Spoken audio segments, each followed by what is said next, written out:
विनाशकारी जादूगर सी 541 अध्याय 541 541 तारांकन अध्याय 541 किसी भी पेशे को कभी कम मत आंकिए। तारांकन 100 लोगों का प्रत्येक समूह एक के बाद एक कालकोठरी में प्रवेश करता था। उनमें से कुछ ही वास्तव में 9वें स्तर तक पहुंच पाते थे।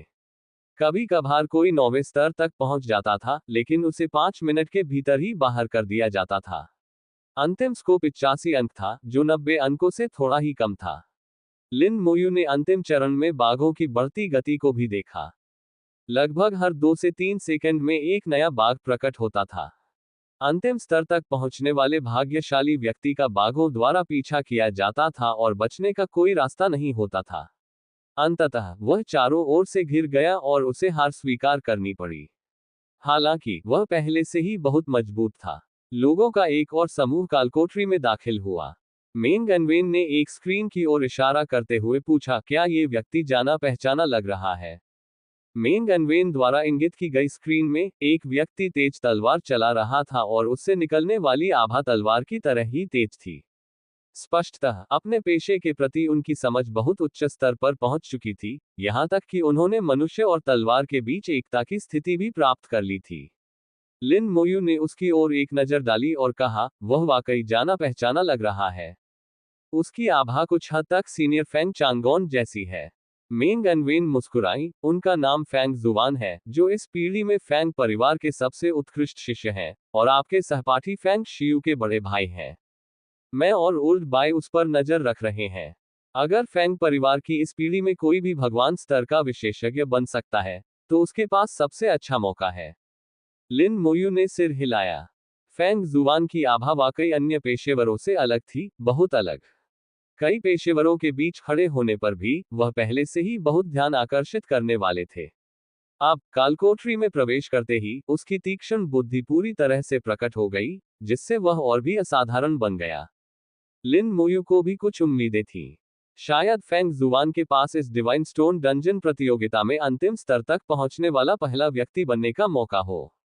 चुनौती शुरू हुई, और पहला और दूसरा स्तर किसी भी पेशेवर के लिए कठिन नहीं था। फेंग जुवान ने भी उन्हें आसानी से पास कर लिया। जब पवन बाघ तीसरे स्तर पर प्रकट हुआ, तो फेंग जुवान ने अपनी लंबी तलवार निकाली, और 10 मीटर से अधिक लंबी तलवार की रोशनी ने कालकोठरी को रोशन कर दिया। जब रोशनी गायब हुई, तब तक फेंग जुवान अपनी तलवार म्यान में डाल चुका था। पवन बाघ का सिर जमीन पर गिर गया और वह तुरंत मर गया।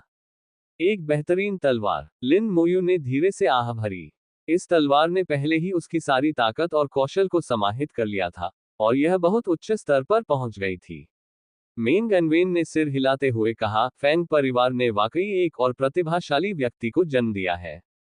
मात्र 62वें स्तर पर ही उसने तलवारबाजी के शिखर को छू लिया है। बहुत ही प्रभावशाली, बहुत ही प्रभावशाली। मेंग एनवेन की आवाज थोड़ी ऊंची थी, मानो वह जानबूझकर तलवार देवता फेंग चांगोन को सुनाने के लिए बोल रही हो। न केवल मेंग एनवेन, बल्कि अन्य लोगों ने भी बिना किसी संकोच के प्रशंसा की। फेंग चांगोन ने बड़ी खुशी से मुस्कुराते हुए सुना, वह बहुत प्रसन्न थी। ये स्पष्ट था कि वह फेंग जुवान के प्रदर्शन से बेहद संतुष्ट थे। अपनी खुशी में फेंग चांगोन ने अनजाने में लिन मोयू की ओर एक नजर डाल ली। अगर वह न होता, तो फेंग जुवान शायद एक युग पर राज करता। अफसोस की बात है, फेंग चांगोन लिन मोयू की ताकत को दूसरों से भी कहीं ज्यादा अच्छी तरह जानता था। उन्हें शेनशिया प्राचीन शहर में लिन मोयू के प्रदर्शन की पूरी जानकारी थी, उन्हें हर छोटी बड़ी बात पता थी। तुलना में फेंग जुवान वास्तव में बहुत ही निम्न स्तर का था। फेंग जुवान एक के बाद एक स्तर पार करता गया, चाहे कितने भी बाघ प्रकट हो, वो उन्हें एक ही तलवार से मार गिराता था। 8वें स्तर तक, जहां चारों बाघ मिलकर एक विशालकाय बॉस बन गए। फेंग जुवान के पूरे शरीर से एक शक्तिशाली आभा निकली और उसकी तलवार की रोशनी फट पड़ी। पूरी कालकोठरी 10 सेकंड के लिए रोशन हो गई, जिसके दौरान अनगिनत तलवारों की रोशनी निकली।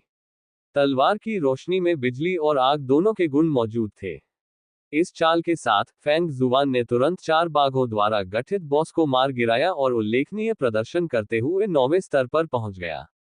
उसी समय उसके साथ कालकोठरी में प्रवेश करने वाले अन्य सभी पेशेवर मारे जा चुके थे, केवल वही बचा था। सभी लोग सांस रोककर देख रहे थे कि फेंग जुआन इस स्थिति को कैसे संभालेगी। 9वां चरण शुरू हुआ और 4 लेवल 62 के बाघों ने फेंग जुआन को घेर लिया। कालकोठरी में हवा, आग, पानी और बिजली के तत्व आपस में गूंथे हुए थे, जिससे बाघ और भी अधिक शक्तिशाली हो गए थे। फेंग जुआन पीछे नहीं हटा बल्कि आगे बढ़ा और बिना किसी झिझक के हमले का डटकर सामना किया। उसकी लंबी तलवार तेज रोशनी से चमक उठी। सबसे पहले पवन बाघ गिरा, उसका सिर धड़ से अलग हो गया। फेंग जुआन में समान स्तर के राक्षसों को पल भर में मारने की क्षमता थी, लेकिन तलवार का इतना शक्तिशाली प्रहार लंबे समय तक कायम नहीं रह सकता था। जैसे ही उसने एक ही वार में पवन बाघ को मार गिराया, हवा में एक और पवन बाघ प्रकट हो गया। नया पवन बाघ 63वें स्तर का था, जो फेंग जुआन से एक स्तर ऊपर था।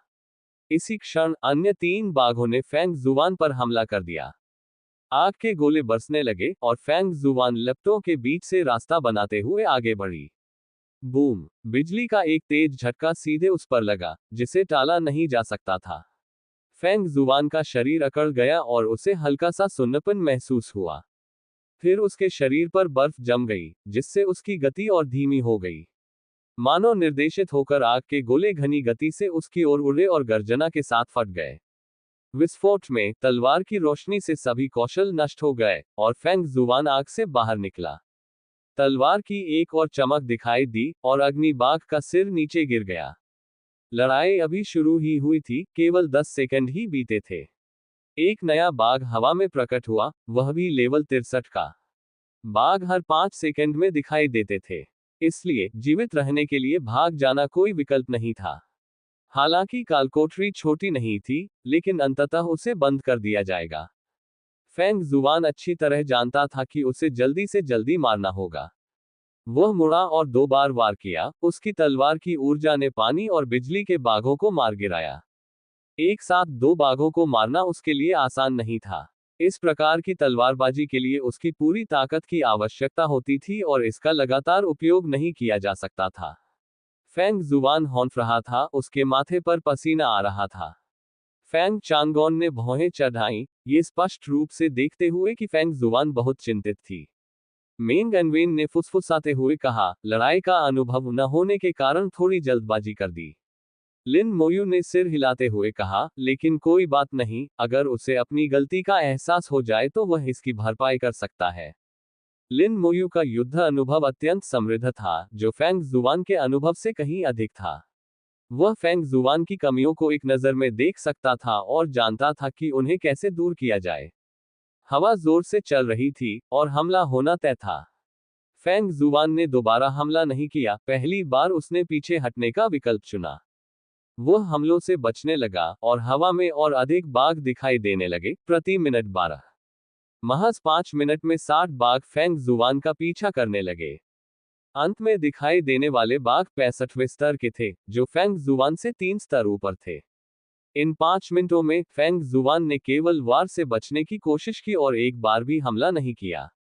जब सभी को लगा कि उसका काम तमाम हो गया है, तभी तलवार की रोशनी फिर से भड़क उठी। 8वें स्तर में प्रकट हुई शक्तिशाली तलवारबाजी की कला फिर से प्रकट हुई, जिससे पूरा कालकोठरी रोशन हो गया। तेज रोशनी में गरज और अग्नि तलवार की ऊर्जा के दोहरे गुण बाहर निकले और भयंकर गर्जना करने लगे। जिनकी दृष्टि कमजोर थी, वे अंदर क्या हो रहा था, यह नहीं देख पा रहे थे। जब उजाला छंट गया, तो 60 बाघों में से आधे से अधिक मर चुके थे, और तहखाना खाली हो गया था। उसे मिल गया, लिन मोयू ने हंसते हुए कहा। इस तलवार ने फेंग जुआन को सांस लेने का एक क्षण दिया, और उसने फिर से बचना शुरू कर दिया। बाद में दिखाई देने वाले बाघ अधिक शक्तिशाली और अधिक संख्या में दिखाई देने लगे। अपनी कुशलता का प्रदर्शन करने के बाद फेंग जुआन रुका नहीं। नए बाघों के प्रकट होने से पहले के क्षण का लाभ उठाते हुए उसने अपनी तलवार फिर से चलाई और 10 से अधिक गंभीर रूप से घायल बाघों को मार डाला। सबसे कम समय में सबसे मजबूत परिणाम प्राप्त करके वह अपने लिए सबसे अधिक समय खरीद सकता है। फिर वह दोबारा भागा, बहुत तेज गति से भागा। उस समय कोई भी उस पर नहीं हंसा। यह एक रणनीति थी, कायरता नहीं। समय पल पल बीतता गया। अंततः फेंग जुआन अपनी सीमा तक पहुंच गया, चारों ओर से बाघों से घिरा हुआ था और बचने का कोई रास्ता नहीं था। उसने जी जान से संघर्ष किया और बाहर होने से पहले आधे मिनट तक और टिका रहा। स्कोर में उतार चढ़ाव आया और अंत में यह 90 अंकों पर स्थिर हो गया। उन्होंने डिवाइन स्टोन डंजन की शुरुआत के बाद से सर्वोच्च स्कोर हासिल किया। कालकोठरी से बाहर निकलते ही फेंग जुवान को अपनी आध्यात्मिक दुनिया में एक पत्थर मिला। तारांकन टैलेंट डिवाइन स्टोन अपूर्ण तीसरे जॉब ट्रांजिशन के दौरान किसी प्रतिभा को जागृत करने की 30% संभावना। तारांकन फेंग जुवान मुस्कुराते हुए स्टैंड्स में लौट आए। असंख्य लोगों ने उन्हें बधाई दी, उनकी आंखों में प्रशंसा झलक रही थी। डिवाइन स्टोन डंजन की शुरुआत से लेकर अब तक सैकड़ों लोग इसमें प्रवेश कर चुके हैं। केवल वही सफल हुआ। अगला बैच। आयोजन की देखरेख कर रहे एक शक्तिशाली व्यक्ति की आवाज ने बाकी सभी की आवाज को दबा दिया। निंग याई उछल पड़ी और बोली, अब मेरी बारी है। सिर्फ वो ही नहीं, बल्कि मु यून और शू हान भी खड़ी हो गई और बोली, अब हमारी भी बारी है। लिन मोयू को थोड़ा आश्चर्य हुआ, क्या सीनियर शू एक कीमियागर नहीं है? मेंग अनवेन ने हंसते हुए कहा, किसने कहा कि कीमियागर लड़ नहीं सकते? झू किंगलियू भी हंसते हुए बोली, शाओयू, सहायक पेशों को कम मत समझो। कुछ सहायक पेशों में भी युद्ध शक्ति होती है। उदाहरण के लिए, हम जैसे वैद्य, एक बार जब हम देव स्तर पर पहुंच जाते हैं, तो राक्षसों को मारना तुम्हारे गुरु से कम प्रभावी नहीं होता। लिन मोयू चौंक गया, उससे पहले सुनी हुई बात याद आ गई। किसी भी पेशे को कम मत आंकिए। एक बार कोई पेशा ईश्वर समान स्तर पर पहुंच जाए, तो उसमें क्षय को जादू में बदलने की शक्ति आ जाती है। ईश्वर का स्तर एक सीमा है। यह पेशेवरों के लिए आगे बढ़ने की पहली बड़ी बाधा भी है। योजक चिन्ह। संपर्क सेवा की शर्तें। विनाशकारी जादूगर। सी 542। अध्याय 542। तारांकन अध्याय 542। फार्मासिस्ट, एक अनूठा पेशा। तारांकन। 3 महिलाएं एक साथ कालकोठरी में दाखिल हुई। सिर्फ वे ही नहीं, लिन मोयू ने मु कियान को भी देखा। मु कियान भी इसी समूह में शामिल थी। मु कियान के चेहरे पर एक साधारण सी मुस्कान थी और उसने लिन मोयू को हाथ हिलाकर अभिवादन भी किया। मेंग अनवेन हंसते हुए बोली, शाओयू, इस युवती का पेशा काफी दुर्लभ है। लिन मोयू ने सिर हिलाते हुए कहा, सचमुच ये बहुत दुर्लभ है, मुझे भी यह संयोग से ही देखने को मिला। मेंग अनवेन ने लिन मोयू के कंधे पर थपथपाते हुए कहा, बुरा नहीं है, इसका अच्छा उपयोग करो। लिन मोयू के पूरे शरीर में घबराहट सी दौड़ गई। मेंग अनवेन का इससे क्या मतलब था? पास ही खड़ी बाई युवान ने कहा, बिल्कुल, इसका भरपूर फायदा उठाओ।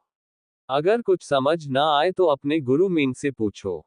इस क्षेत्र में अगर वो दूसरे स्थान का दावा करते हैं, तो कोई भी पहले स्थान का दावा करने की हिम्मत नहीं करेगा।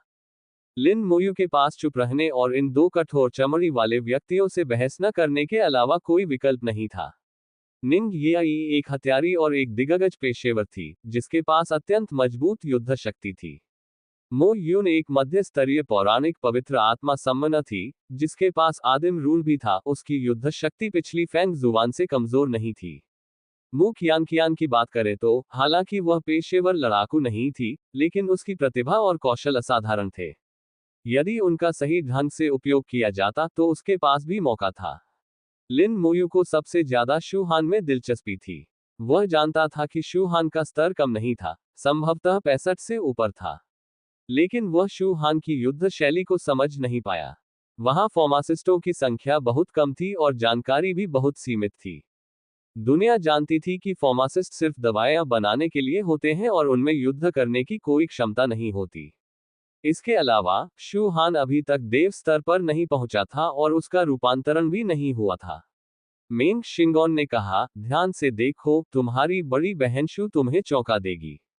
लिन मोयू ने कोई जवाब नहीं दिया। मेरी बड़ी बहन शू से उनका क्या मतलब था? मेंग अनवेन के शब्द अस्पष्ट थे, उन्होंने कोई जवाब नहीं दिया, बिल्कुल भी जाल में नहीं फंसे। यह देखकर कि लिन मोयू ने जाल में नहीं फंसा, मेंग अनवेन निराश प्रतीत हुआ कि उसकी योजना सफल नहीं हुई। पहले 2 चरण तो बिना किसी कठिनाई के थे, कोई भी समझदार पेशेवर व्यक्ति इसे पास कर सकता था। फिर तीसरा चरण आया, विंड टाइगर प्रकट हुआ। निंग याई की आकृति एक पल में ही प्रकट हुई, और 0.1 सेकंड बाद, वह पवन बाघ के सिर पर दिखाई दी। खंजर सीधे नीचे की ओर लगा और धमाके के साथ फट गया। विंड टाइगर को बिना किसी संदेह के तुरंत मार दिया गया। मो यून के पवित्र यूनिकॉर्न ने अपना मुंह खोला और प्रकाश की एक किरण निकाली, जिसने अत्यधिक बल से पवन बाघ को भी पल भर में मार डाला। मु कियान कियान ने अपने प्लेटिनम के विशाल हथौड़े को घुमाया और उसे बार बार पवन बाघ पर प्रहार किया। विंड टाइगर टस से मस नहीं हुआ और उसे तोड़ने दिया। सभी लोग हैरान थे, विंड टाइगर ने प्रतिरोध क्यों नहीं किया।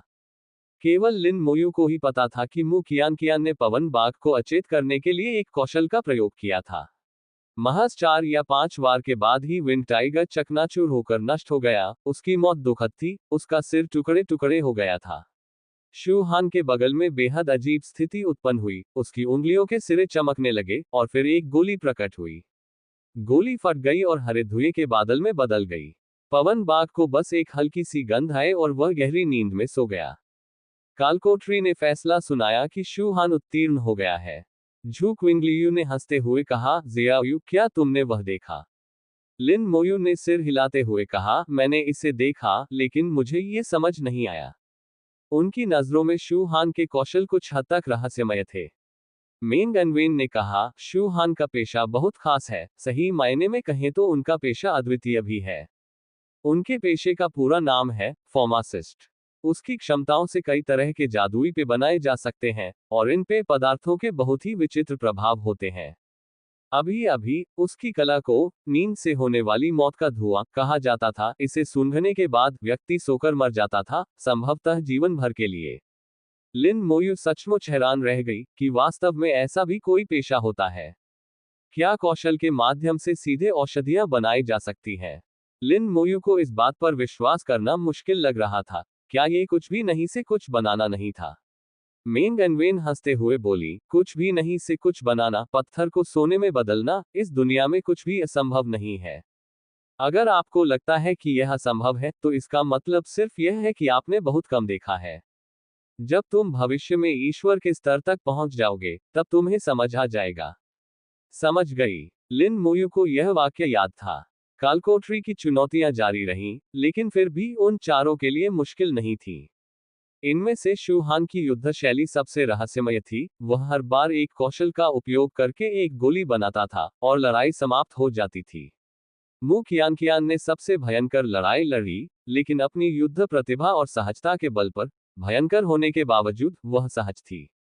निंग येई की आकृति किसी भूत की तरह थी, भयंकर बाघ भी उसकी परछाई को छू नहीं सकता था। असली दबाव 8वें चरण में ही दिखना शुरू हुआ। 4 बाघों के एक में विलीन होने से बॉस के गुणों में काफी वृद्धि हुई। इस क्षण मु कियान कियान की कौशल की असामान्यता वास्तव में प्रकट हो गई।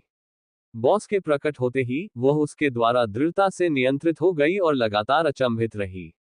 बॉस के पास प्रतिरोध करने की कोई शक्ति नहीं थी और अंततः वह मारा गया। शू हान के औषधीय कौशल ने एक बार फिर अपना रहस्यमय स्वरूप दिखाया। उसने बड़ी संख्या में गोलियां बुलाईं जो फट गईं, जिससे कालकोटरी एक धुंधली दुनिया में बदल गई। बॉस ने अंदर अपना लक्ष्य खो दिया। अंततः उसने बड़ी मात्रा में औषधि का सेवन कर लिया और उसकी मृत्यु हो गई। निंग येई और मो युन ने अपनी प्रबल युद्ध शक्ति का इस्तेमाल करते हुए बॉस को जबरदस्ती मार गिराया और 9वें चरण में प्रवेश किया। सबसे कठिन 9वें चरण में निंग येई सीधे गायब हो गई। भयंकर बाघ उसे ढूंढ नहीं पाया। लिन मोयू हंसते हुए बोली, ये जानते हुए कि आप जीत नहीं सकते, इसलिए आप लड़ते ही नहीं, यह एक अच्छा तरीका है। उन्हें इस बात की उम्मीद नहीं थी कि निंग येई का 9वें चरण के लिए विशेष प्रशिक्षण लड़ाई से बचने का था। लेकिन यह एक हत्यारे के मूल स्वभाव के भी अनुरूप था, जो लड़ाई को आगे नहीं बढ़ाना चाहता था। कभी भी जान की बाजी लगाकर लड़ाई न करना, एक बार विफल होने पर तुरंत पीछे हट जाना।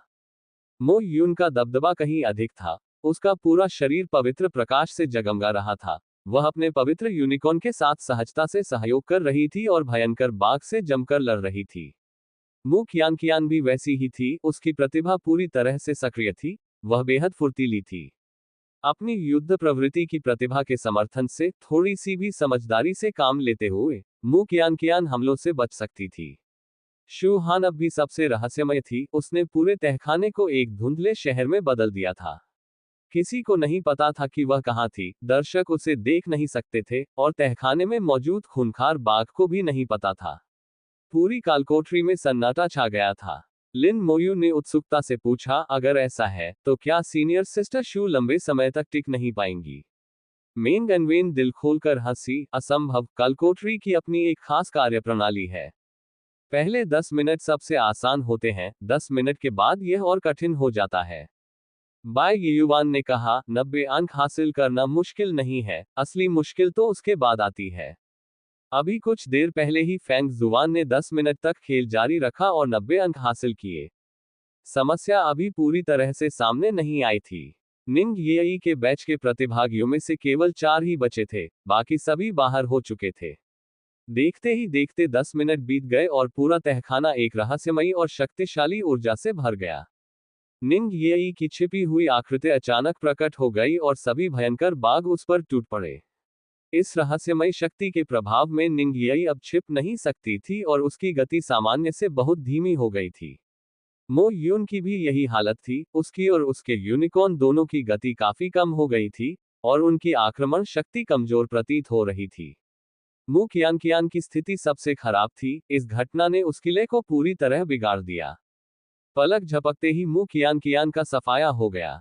मु कियान कालकोठरी के बाहर प्रकट हुई, उसे अभी भी इस बात का एहसास नहीं था कि उसे मार दिया गया है। केवल शूहान ही अभी भी कोहरे में छिपी हुई थी, लेकिन ऐसा लग रहा था मानो किसी विशाल हाथ ने कोहरे को हिलाया हो। शूहान स्पष्ट रूप से अब और ज्यादा देर तक टिक नहीं सकती थी। मेंग शिंगवन ने कहा, देखो, 9वें चरण के 10 मिनट से अधिक समय बीत जाने के बाद न केवल राक्षसों के शक्ति स्तर में वृद्धि होती है, बल्कि उनकी संख्या में भी वृद्धि होती है। लेकिन कालकोठरी की अपनी शक्ति का भी व्यवसायों पर हस्तक्षेप होता है। इस स्थिति में वे ज्यादा देर तक टिक नहीं सकते। लिन मोयू ने सिर हिलाया, इस ताकत ने निंग याई और अन्य लोगों के साथ हस्तक्षेप किया। मु कियान सबसे पहले बाहर हो गई, बाकी लोग भी लंबे समय तक टिक नहीं सके। दूसरे नंबर पर बाहर होने वाली प्रतियोगी निंग याई थी, अंत में उनके पास बचने की कोई जगह नहीं बची थी। उसने मु कियान से 1 मिनट अधिक समय तक खेल जारी रखा और 91 अंक हासिल किए। उसके मानसिक जगत में प्रतिभा के देवता के पत्थर का आधा टुकड़ा भी मौजूद था। हालांकि टूर्नामेंट से बाहर हो गई, लेकिन निंग याई बहुत खुश थी और उछल कूद कर रही थी। मैं कमाल की हूं, है ना? निंग याई ने लिन मोयू से शेखी बघारी। वह एक ऐसे बच्चे की तरह लग रही थी जिसने कुछ अच्छा काम किया हो और इनाम मांग रहा हो। लिन मोयू मुस्कुराई, बहुत ही शानदार, आपने खूबसूरती से बचाव किया। निंग याई ने लिन मोयू की ओर मुंह बनाकर कहा, यह सबसे आसान तरीका है, थकाने वाला नहीं और सुरक्षित भी। लिन मोयू मुस्कुराई और बोली, वास्तव में, यह एक बहुत अच्छा तरीका है। उन्होंने ईमानदारी से कहा, निंग येई का तरीका वाकई अच्छा था। निंग येई के बाहर आने के 1 मिनट से भी कम समय के भीतर मो यून भी बाहर हो गई। वहां इतने सारे राक्षस थे कि वह उन सभी से लड़ नहीं सकती थी। 92 अंक, बहुत अच्छा स्कोर है। अब अंदर सिर्फ शू हान ही बची थी। शू हान का प्रदर्शन चौंकाने वाला था। स्पष्ट रूप से वह व्यक्ति था जिसके पास सबसे कम युद्ध क्षमता प्रतीत होती थी, लेकिन अंत में वही हंसा। कालकोठरी की शक्ति उसके द्वारा छोड़े गए कोहरे में लगातार बाधा डालती रही, लेकिन कभी सफल नहीं हुई। 95 मिनट के अंतराल के दौरान अचानक कालकोठरी से एक भयानक दहाड़ सुनाई दी। आकाश में एक विशालकाय प्राणी प्रकट हुआ। ये 5 रंगों वाला भयंकर बाघ अचानक प्रकट हुआ, जो 100 मीटर से भी अधिक लंबा था और पहाड़ जैसा दिखता था। उसके विशाल पंजे ने जोरदार प्रहार किया, जिससे कोहरा छट गया और शूहान कालकोठरी से बाहर गिर गया। 95 अंक। शूहान ने गॉडस्टोन डंजन में उच्चतम रिकॉर्ड की बराबरी की। योजक चिन्ह, योजक चिन्ह, योजक चिन्ह। संपर्क, सेवा की शर्तें। विनाशकारी जादूगर। सी 543। अध्याय 543, 543। तारांकन अध्याय 543। कितने लोग समझ सकते हैं तारांकन? शूहान अप्रत्याशित रूप से उभरी और गॉडस्टोन कालकोठरी में उच्चतम रिकॉर्ड की बराबरी कर ली। लिन मोयू। सभी ने चिकित्सा के देवता शूहान को ऐसे उत्कृष्ट शिष्य का पालन पोषण करने के लिए बधाई दी। जो लोग पहले ही ईश्वर स्तरीय शक्ति प्राप्त कर चुके हैं, उनके लिए युवा पीढ़ी का प्रशिक्षण अत्यंत महत्वपूर्ण है। यह परिवार की गौरवशाली विरासत को बरकरार रखने की गारंटी है। शूहान का एक पोता है, शू शियुझू, जिसे एक प्रतिभाशाली व्यक्ति के रूप में पहचाना जाता है और वह पहले से ही शियाजिंग अकादमी में फार्मासिस्ट अकादमी का उपडीन है, जिसमें भविष्य में एक उच्च कोटि का फार्मासिस्ट बनने की क्षमता है। अप्रत्याशित रूप से अज्ञात शू हान एक असाधारण प्रतिभा वाला दुर्लभ लड़ाकू फार्मासिस्ट निकला, जो अपने भाई से भी कहीं अधिक दुर्जय प्रतीत होता था। यह संभव है कि भविष्य में औषधि देवता के शू परिवार में दो देव स्तरीय व्यक्ति हो। मो यून का प्रदर्शन भी सराहनीय था, उन्होंने 93 अंक प्राप्त किए, जिससे मो शिंघाई बहुत संतुष्ट हुए। इस तरह का स्कोर पहले से ही इतिहास में दर्ज है, और भविष्य में इसे भगवान का दर्जा प्राप्त होने की संभावना है। तीनों के लौटने के बाद वे सब एक साथ इकट्ठा होकर बातें करने और हंसने लगे।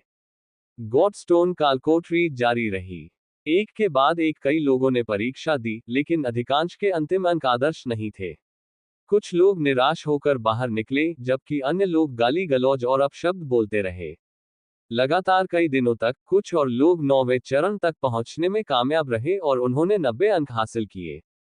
लेकिन शू हान का रिकॉर्ड कोई नहीं तोड़ सका। 95 अंक एक दुर्गम पर्वत की तरह लग रहे थे। छठे दिन सभी प्रतिभागियों ने मूल्यांकन पूरा कर लिया। कुल 9 लोगों ने सफलतापूर्वक 90 अंक प्राप्त किए और टैलेंट गॉडस्टोन का आधा टुकड़ा हासिल किया। फेंग जुवान, मु कियान, निंग यियाई, मो यून और शू हान के अलावा बाकी के सभी 4 लोग सेना से थे। ये कहना जरूरी है कि सेना द्वारा प्रशिक्षित प्रतिभाओं की वास्तविक युद्ध क्षमता विभिन्न परिवारों के सदस्यों की तुलना में कहीं अधिक थी। शाओ यू, तुम जाकर इसे आजमाओ, मेंग अनवेन ने कहा।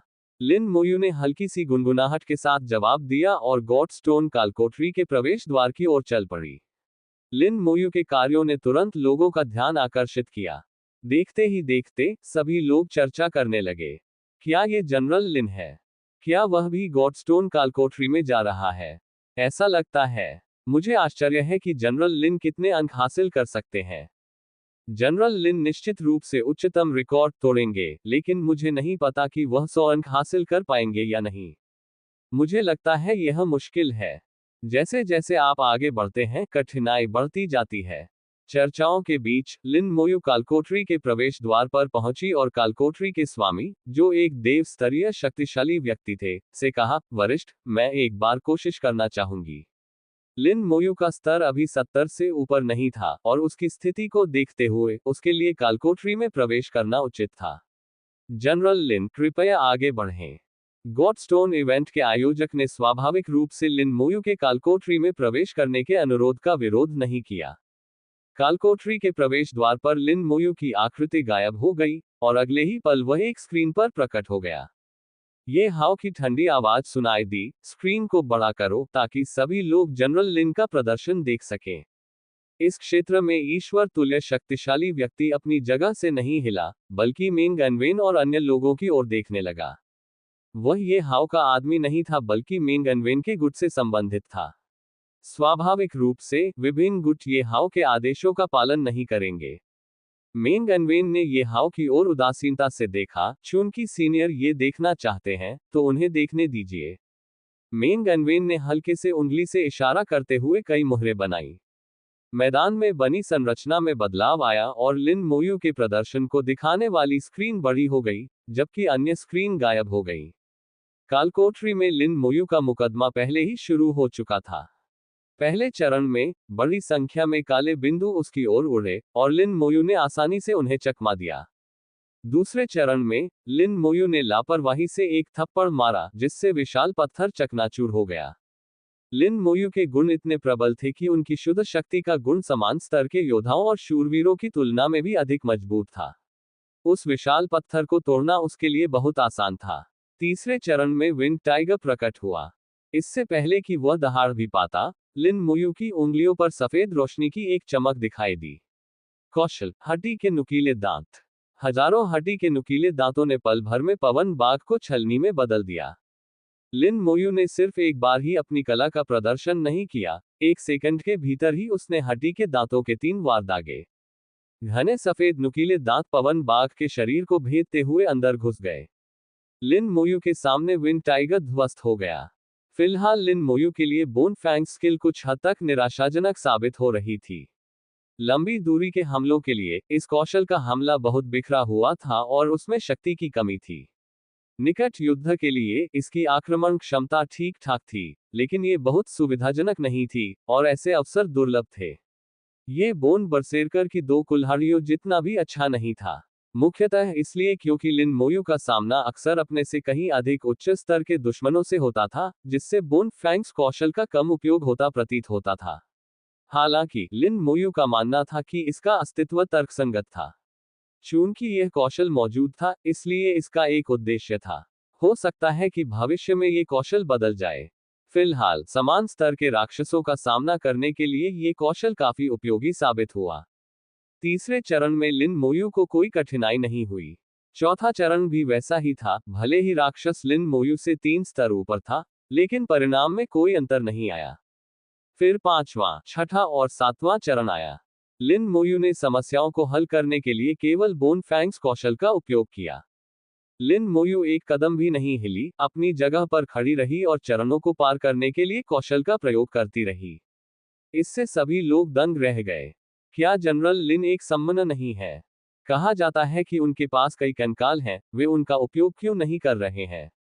शायद उसे इसकी जरूरत नहीं है। ये राक्षस जनरल लिन के लिए बहुत कमजोर साबित हो सकते हैं। जनरल लिन की युद्ध क्षमता कितनी है? दर्शक पहले से ही हंगामे में थे और सभी की निगाहें लिन मोयू पर टिकी हुई थी। यहां तक कि विभिन्न परिवारों के बुजुर्ग भी अपनी बातचीत रोककर केंद्रीय स्क्रीन की ओर देखने लगे।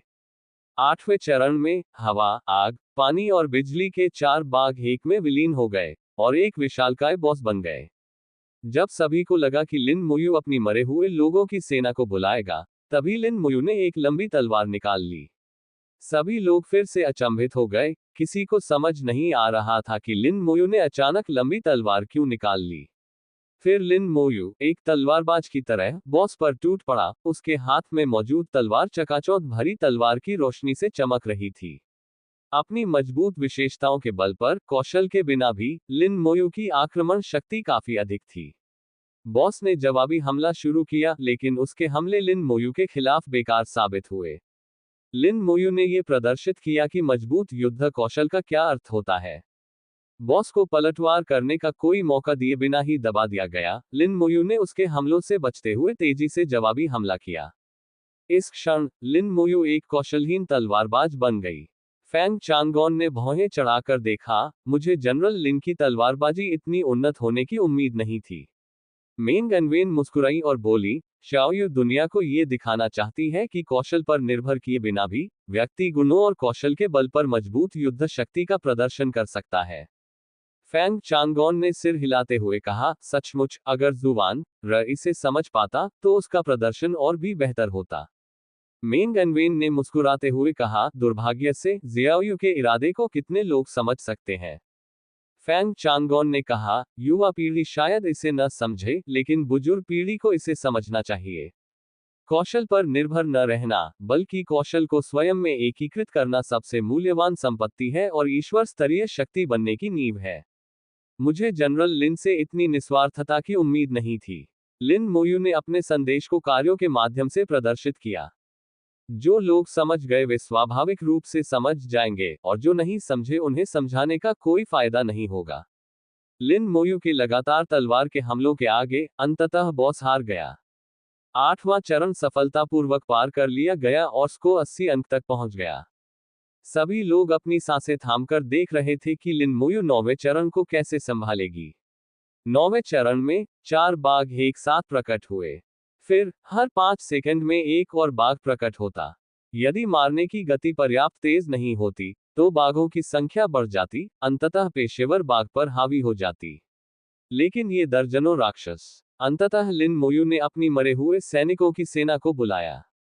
बहुत ज्यादा नहीं, बस एक ही मरे हुए लोगों की सेना। इससे पहले कि बोन बरसेरकर्स हमला कर पाते, एक जोरदार मौलिक विस्फोट हुआ, जिसने चारों शक्तिशाली दिखने वाले बाघों को पल भर में मार डाला। फिर हर नए दिखाई देने वाले बाघ को तुरंत मार दिया जाता था। बाघ आधे सेकंड से भी कम समय तक टिक पाए। सभी लोग हैरान रह गए। लिन मोयू की ताकत बिल्कुल अलग ही स्तर की थी। कांपती हुई आवाज में किसी ने कहा, मेरे और उसके बीच की दूरी बहुत अधिक है। जनरल लिन बहुत शक्तिशाली है। 9वें चरण की चुनौती निरर्थक है। लिन मोयू स्थिर खड़ी रही और उसने मरे हुए सैनिकों की सेना को अपना काम करने दिया। 10 मिनट बाद कालकोठरी में एक रहस्यमय शक्ति प्रकट हुई।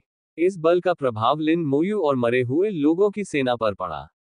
लिन मोयू को लगा कि उसके विचार धीमे हो रहे हैं, और मरे हुए सैनिकों की सेना की प्रतिक्रियाएं भी धीमी होती जा रही हैं। क्या यही व्यतिकरण बल है? ये दिलचस्प तो है, लेकिन इतना कमजोर है कि इसका कोई प्रभाव नहीं पड़ता।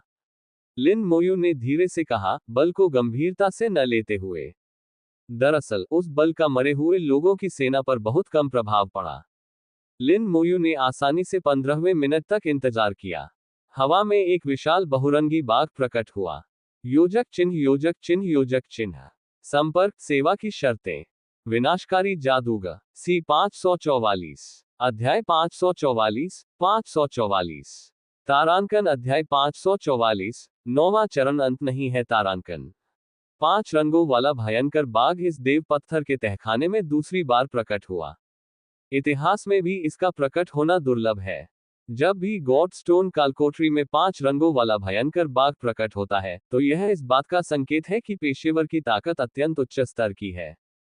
इस वर्ष केवल शुहान ही 5 रंगों वाले भयंकर बाघ को प्रकट करने में सफल रहा, लेकिन वह केवल एक क्षण के लिए ही प्रकट हुआ और शुहान तुरंत मारा गया।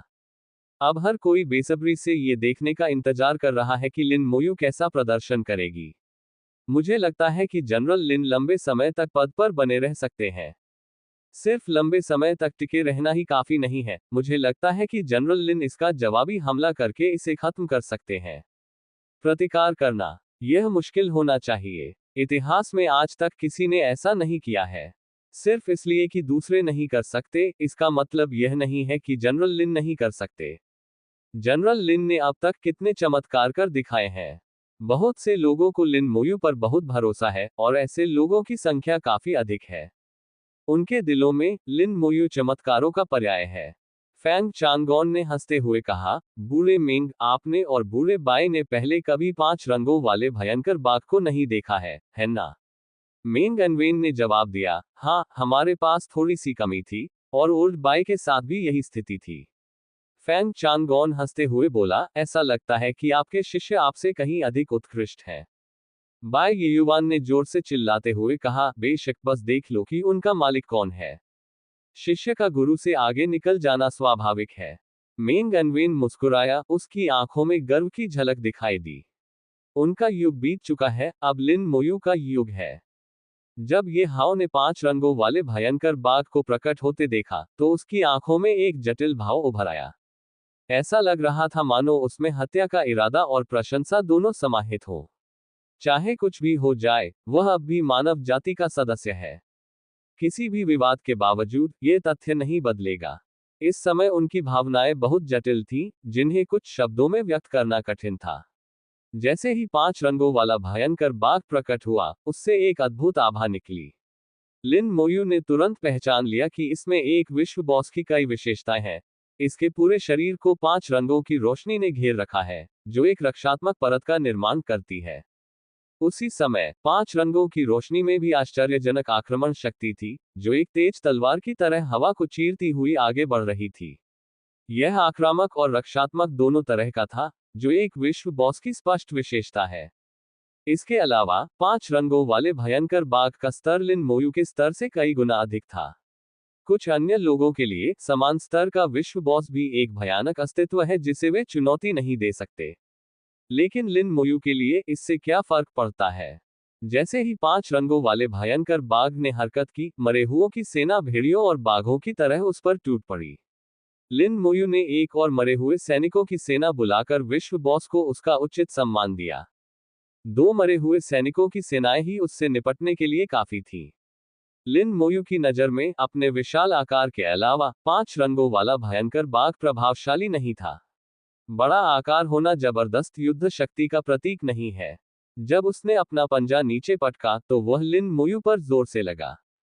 कालकोठरी बुरी तरह हिल उठी और सभी के दिल की धड़कनें तेज हो गईं। कंकालनुमा कवच तेजी से चमक रहा था, जिससे उसका हमला रुक गया। जैसा कि उम्मीद थी, ये कमजोर है।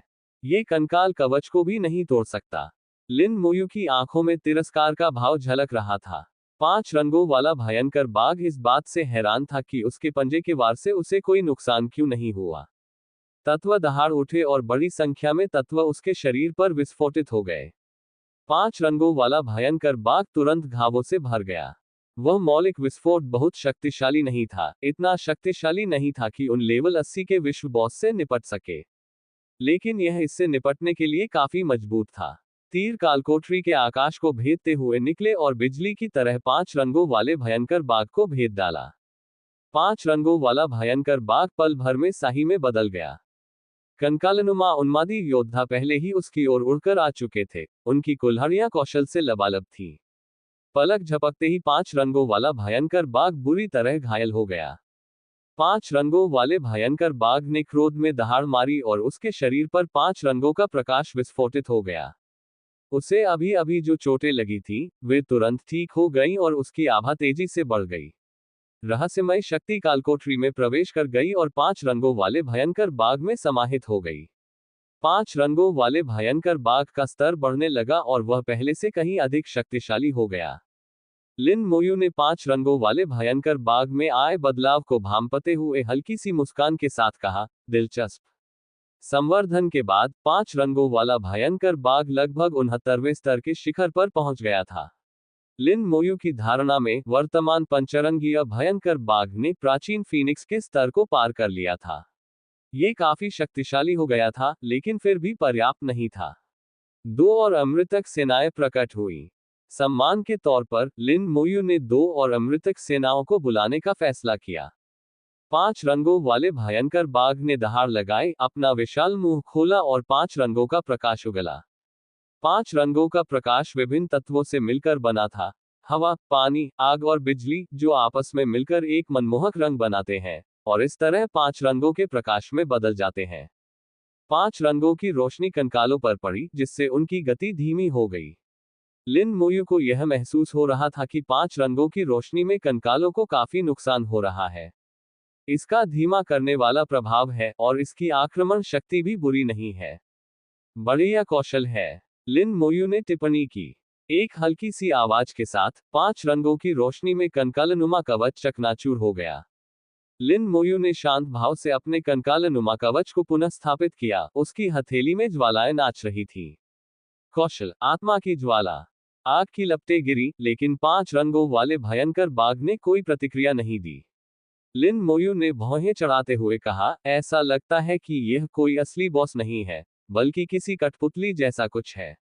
यदि आपकी युद्ध क्षमता केवल इसी स्तर पर है, तो लड़ाई जारी रखने की कोई आवश्यकता नहीं है। एक विचार के साथ, लिन मोयू ने उस शाप कौशल का उपयोग किया जिसका उपयोग अब तक नहीं किया गया था। उसी समय, मरे हुओं की सेना ने भीषण हमला कर दिया। लिन मोयू ने इससे पहले शाप देने की क्षमता का इस्तेमाल नहीं किया था क्योंकि वह देखना चाहता था कि चुनौती कितनी कठिन हो सकती है। लेकिन अब वह कुछ हद तक निराश था। यह तो लेवल 70 के वर्ल्ड बॉस जितना भी ताकतवर नहीं था, उसकी उम्मीदों से कहीं कम था। शाप के प्रभाव से 5 रंगों वाले भयंकर बाघ को होने वाली क्षति लगभग 10 गुना बढ़ गई। हालांकि 5 रंगों वाले भयंकर बाघ में विश्व बॉस के कुछ लक्षण थे, लेकिन उसमें विश्व बॉस की तरह अभिशापों का प्रतिरोध करने की क्षमता नहीं थी। शापित और मरे हुए लोगों की सेना से घिरा हुआ 5 रंगों वाला भयंकर बाघ 1 मिनट से भी कम समय तक जीवित रहा। उसने अंतिम दहाड़ मारी, उसका शरीर तेज रोशनी से फट पड़ा, जिससे पूरा तहखाना जगमगा उठा। लिन मोयू की दृष्टि 5 रंगों के प्रकाश से भर गई थी, जिससे उसे कुछ भी देखना असंभव हो गया था। जैसे ही प्रकाश फूटा, बाहरी प्रक्षेपण गायब हो गया। क्या हुआ? स्क्रीन गायब क्यों हो गई? क्या ऐसा हो सकता है कि जनरल लिन ने 5 रंगों वाले भयंकर बाघ को मार डाला हो? मुझे नहीं पता, स्क्रीन अचानक गायब हो गई। सभी ने एक स्वर में हैरानी जताई। मेंग एनवेन के चेहरे पर भी गंभीर भाव थे और वह एक के बाद एक मुहरें लगाती जा रही थी। लेकिन यह व्यर्थ था, कालकोठरी के अंदर की स्क्रीन को बहाल नहीं किया जा सका। बाय युवान ने पूछा, बूढ़े मेंग, क्या हो रहा है? मेंग एनवेन ने जवाब दिया, इससे कालकोठरी में कोई तंत्र सक्रिय हो जाना चाहिए था। बाय युवान को यकीन नहीं था, क्या लिन ने ही पंचरंगीय भयंकर बाघ को मारा होगा। मेंग एनवेन ने सिर हिलाते हुए कहा, ऐसा ही होना चाहिए। लिन की युद्ध शक्ति को देखते हुए पंचरंगीय भयंकर बाघ को मारना कोई मुश्किल काम नहीं है। आगे क्या होगा, कोई नहीं जानता। हम बस इंतजार कर सकते हैं और देख सकते हैं। इस समय इंतजार के अलावा और कोई चारा नहीं था। आखिरकार लिन मोयू ने कुछ ऐसा कर दिखाया था जो पहले किसी ने नहीं किया था। ठीक वैसे ही जैसे किसी ने अकेले दम पर किसी विश्व बॉस को नहीं मारा था, ऐसा सिर्फ लिन मोयू ही कर सकती थी। कालकोठरी में रोशनी धीरे धीरे कम होती गई। लिन मोयू की आंखों के सामने की दुनिया पूरी तरह बदल चुकी थी। पहाड़ और नदियां, छोटे पुल और घर। लिन मोयू को मानो स्वर्ग में प्रवेश करने का आभास हो रहा था। यहाँ पक्षी चहचहाते थे, फूल खिलते थे और वातावरण बहुत सुंदर था। उसके पैरों के पास एक छोटा सा रास्ता था और उस रास्ते के अंत में उसे एक मंडप दिखाई दे रहा था। रास्ते के दोनों ओर प्रतिमाएं पंक्तियों में खड़ी थीं। एक मोटे अनुमान के अनुसार कम से कम 100 मूर्तियां थीं। प्रत्येक मूर्ति सजीव प्रतीत होती थी, हथियारों से लैस थी, मानो वे उसे घूर रही हो। उनकी उपस्थिति ने इस स्थान की शांति भंग कर दी, जिससे ये स्थान हत्या के इरादे से भर गया। जैसा कि उम्मीद थी, अभी और चरण बाकी है। 9वां चरण अंतिम चरण नहीं है। लिन मोयू का हृदय प्रचंड हो उठा और मरे हुओं की सेना युद्ध के लिए तैयार होकर आकाश से नीचे उतर आई। इसी दौरान लिन मोयू आगे बढ़ी। जैसे ही उसने एक कदम बढ़ाया, पास की 2 मूर्तियां तुरंत जीवित हो उठी। मूर्तियां मानव रूपों में परिवर्तित हो गईं। उन्होंने पत्थर की तलवारें पकड़ी और लिन मोयू पर वार करने लगी। दसियों मीटर लंबी तलवार की ऊर्जा ने अंतरिक्ष को चीरते हुए बड़ी संख्या में कंकालों को दूर फेंक दिया और लिन मोयू पर जोरदार प्रहार किया। कंकालों को दूर धकेलने के बाद तलवार की ऊर्जा थोड़ी कमजोर हो गई, लेकिन फिर भी वह शक्तिशाली थी। एक ही वार में इसने लिन मोयू के कंकालनुमा कवच को चकनाचूर कर दिया और लिन मोयू पीछे की ओर धकेल दी गई। तलवार की ऊर्जा में न केवल जबरदस्त आक्रमण शक्ति थी बल्कि प्रतिकर्षण का प्रभाव भी था। बहुत मजबूत। सिर्फ इस एक ही वार से लिन मोयू ने अनुमान लगाया कि प्रतिद्वंद्वी की युद्ध क्षमता लगभग 75वें स्तर की होनी चाहिए। लेवल 75 एक पेशेवर के उत्थान की शुरुआत है। इस स्तर पर एक पेशेवर के गुणों में नाटकीय रूप से वृद्धि होती है और उनकी शक्ति में उल्लेखनीय वृद्धि होती है। उच्च बोध क्षमता वाले कुछ पेशेवर इस स्तर पर अपने कौशल के वास्तविक सार को समझना शुरू कर देंगे, जिससे उनकी कौशल क्षमता में काफी वृद्धि होगी। शीर्ष स्तर के पेशेवर बहुत मजबूत होते हैं। कम से कम शीर्ष स्तर का 70वां पेशेवर आसानी से 69वें स्तर के पेशेवर को हरा सकता है। बेशक लिन मोयू एक अपवाद है। उसका अस्तित्व पहले ही नियमों को तोड़ चुका है और तर्क से परे है। जैसे ही लिन मोयू पर हमला हुआ, मरे हुओं की सेना ने जवाबी हमला किया और मूर्तियों को घेरकर उन पर हमला कर दिया। योजक चिन्ह, योजक चिन्ह, योजक चिन्ह। संपर्क सेवा की शर्तें। विनाशकारी जादूगर। सी 545। अध्याय 545। 545। तारांकन अध्याय 545। क्या पिछली सदी के पेशेवर इतने ही शक्तिशाली थे? तारांकन। तारांकन। पहली मूर्ति को मृतकों की सेना ने तुरंत टुकड़ों में काट डाला। मूर्ति के चूर चूर होते ही कालकोठरी की स्क्रीन पर अचानक एक सुनहरा अंक दिखाई दिया, जो बाहरी दुनिया को अब दिखाई नहीं दे रहा था। 100। उसी क्षण पूरा इलाका विस्फोट से गूंज उठा। 100 अंक। वास्तव में 100 अंक। जनरल लिन को 100 अंक मिले, जो कि इससे पहले किसी ने भी हासिल नहीं किया है। तो 100 अंक सचमुच मौजूद हैं। यह कोई किंवदंती नहीं है, ये वास्तविक है। लगभग सभी को इस पर विश्वास नहीं हुआ, यहां तक कि वहां मौजूद महाशक्तिशाली लोगों को भी अपनी आंखों पर विश्वास नहीं हुआ। सचमुच 100 अंक मौजूद थे। निंग येई ने अपनी छोटी मुट्ठियां लहराते हुए कहा, मोयू सबसे अच्छी है। वह लिन मोयू की सबसे बड़ी प्रशंसक थी। लिन मोयू जो भी करती, वह उसे सामान्य ही समझती थी। मो यून ने धीरे से आह भरी, सचमुच अद्भुत। शू हान मुस्कुराए और बोली, जूनियर ब्रदर लिन अब तक का सबसे उत्कृष्ट व्यक्ति है जिसे मैंने देखा है, इसमें कोई शक नहीं। मो यून ने सिर हिलाते हुए कहा, बिल्कुल। निंग येई ने अचानक मो यून से कहा, बहन यून, मुझे याद है आपने पहले कहा था कि अगर आप किसी से शादी करेगी, तो वह सबसे शक्तिशाली व्यक्ति होगा। मोयू के बारे में क्या ख्याल है? मो यून स्तब्ध रह गई। एक पल के लिए उसे समझ नहीं आया कि क्या कहे। उसे कभी उम्मीद नहीं थी कि निंग येई अचानक ऐसा सवाल पूछेगी। जब मो यून असमंजस में थी, तभी शू हान ने अचानक कहा, 101 अंक। इस उद्गार ने निंग येई का ध्यान आकर्षित किया और मो यून की शर्मिंदगी भी दूर हो गई। स्क्रीन पर स्कोर 101 हो गया और फिर 3 सेकंड से भी कम समय में यह फिर से 102 हो गया। किसी को नहीं पता था कि लिन मोयू कालकोठरी में क्या अनुभव कर रहा था। उन्हें केवल इतना पता था कि परीक्षा अभी भी जारी थी, और वह अभी भी अंक अर्जित कर रहा था। एक भिनभिनाहट की आवाज सुनाई दी। रास्ते में स्थित मूर्तियां एक एक करके जागृत होने लगी। मृतकों की सेना ने मूर्तियों पर घेराबंदी शुरू कर दी। हर बार जब कोई मूर्ति टूटती थी, तो कालकोठरी का स्कोर एक अंक बढ़ जाता था। लिन मोयू इस स्थिति से अनभिज्ञ था, वो केवल इतना जानता था कि जब तक परीक्षा जारी रहेगी, वह लड़ता रहेगा। रास्ते में सैकड़ों मूर्तियां थीं, और वे एक एक करके जागृत होती गईं, लेकिन वे लिन मोयू की प्रगति को रोक नहीं सकी। लिन मोयू ने केवल 4 मरे हुए सैनिकों की सेना बुलाई, जो वर्तमान स्थिति से निपटने के लिए पर्याप्त थी। प्रत्येक मूर्ति एक 70वें स्तर के पेशेवर योद्धा के बराबर थी, बहुत शक्तिशाली, लेकिन उनकी जीवन शक्ति बहुत कम थी। लिन मोयू के लिए इन कमजोर मूर्तियों से निपटना उसी स्तर के विश्व बॉस से निपटने से कहीं अधिक आसान था। किसी विशेष तकनीक की आवश्यकता नहीं थी। मरे हुए सैनिकों की सेना ने उन्हें आसानी से रौंद डाला। महज आधे घंटे में लिन मोयू रास्ते के अंत तक पहुंच गई थी। सभी मूर्तियां चकनाचूर हो गई थीं, जिससे जमीन मलबे से ढक गई थी। लिन मोयू रास्ते के अंत में स्थित मंडप तक चली गई। मंडप प्राचीन और आकर्षक था, और मंडप के केंद्र में एक पत्थर की मेज पर एक पुराना पत्थर का बक्सा रखा हुआ था। लिन मोयू बहुत सतर्क था, वो मंडप में नहीं गया, बल्कि उसने एक कंकाल को पत्थर का बक्सा लाने के लिए अंदर भेजा। सौभाग्य से इस प्रक्रिया के दौरान कुछ भी नहीं हुआ। ऐसा लगता है कि यही इनाम है। लिन मोयू मूर्तियों को 10वां चरण मानता था, और चूंकि उसने इसे पार कर लिया था, इसलिए पत्थर का बक्सा पुरस्कार था। पत्थर का वह बक्सा प्राचीन था, जो शाश्वतता का आभास कराता था। लिन मोयू को यह आभास हुआ कि यह पत्थर का बक्सा वर्तमान युग की रचना नहीं है। पत्थर के बक्से को अपने हाथों में पकड़े हुए, उसने एक अवर्णनीय भार महसूस किया, समय बीतने के साथ उत्पन्न होने वाला भार। केवल तीव्र इंद्रियों वाले ही इस भार को महसूस कर सकते थे। लिन मोयू ने पत्थर का बक्सा खोला, और एक कोमल प्रकाश ने उसकी दृष्टि को रोशन कर दिया। पत्थर के बक्से के अंदर एक दिव्य पत्थर पड़ा था, एक प्रतिभा का दिव्य पत्थर। एक प्रतिभा देवता पत्थर के स्वामी के रूप में, लिन मोयू ने तुरंत पहचान लिया कि उसके सामने मौजूद प्रतिभा देवता पत्थर पूर्ण रूप से परिपूर्ण था। तो 10वें चरण का पुरस्कार एक संपूर्ण प्रतिभा देवता पत्थर है। लिन मोयू ने डिब्बा बंद किया और उसे अपने भंडारण स्थान में रख दिया।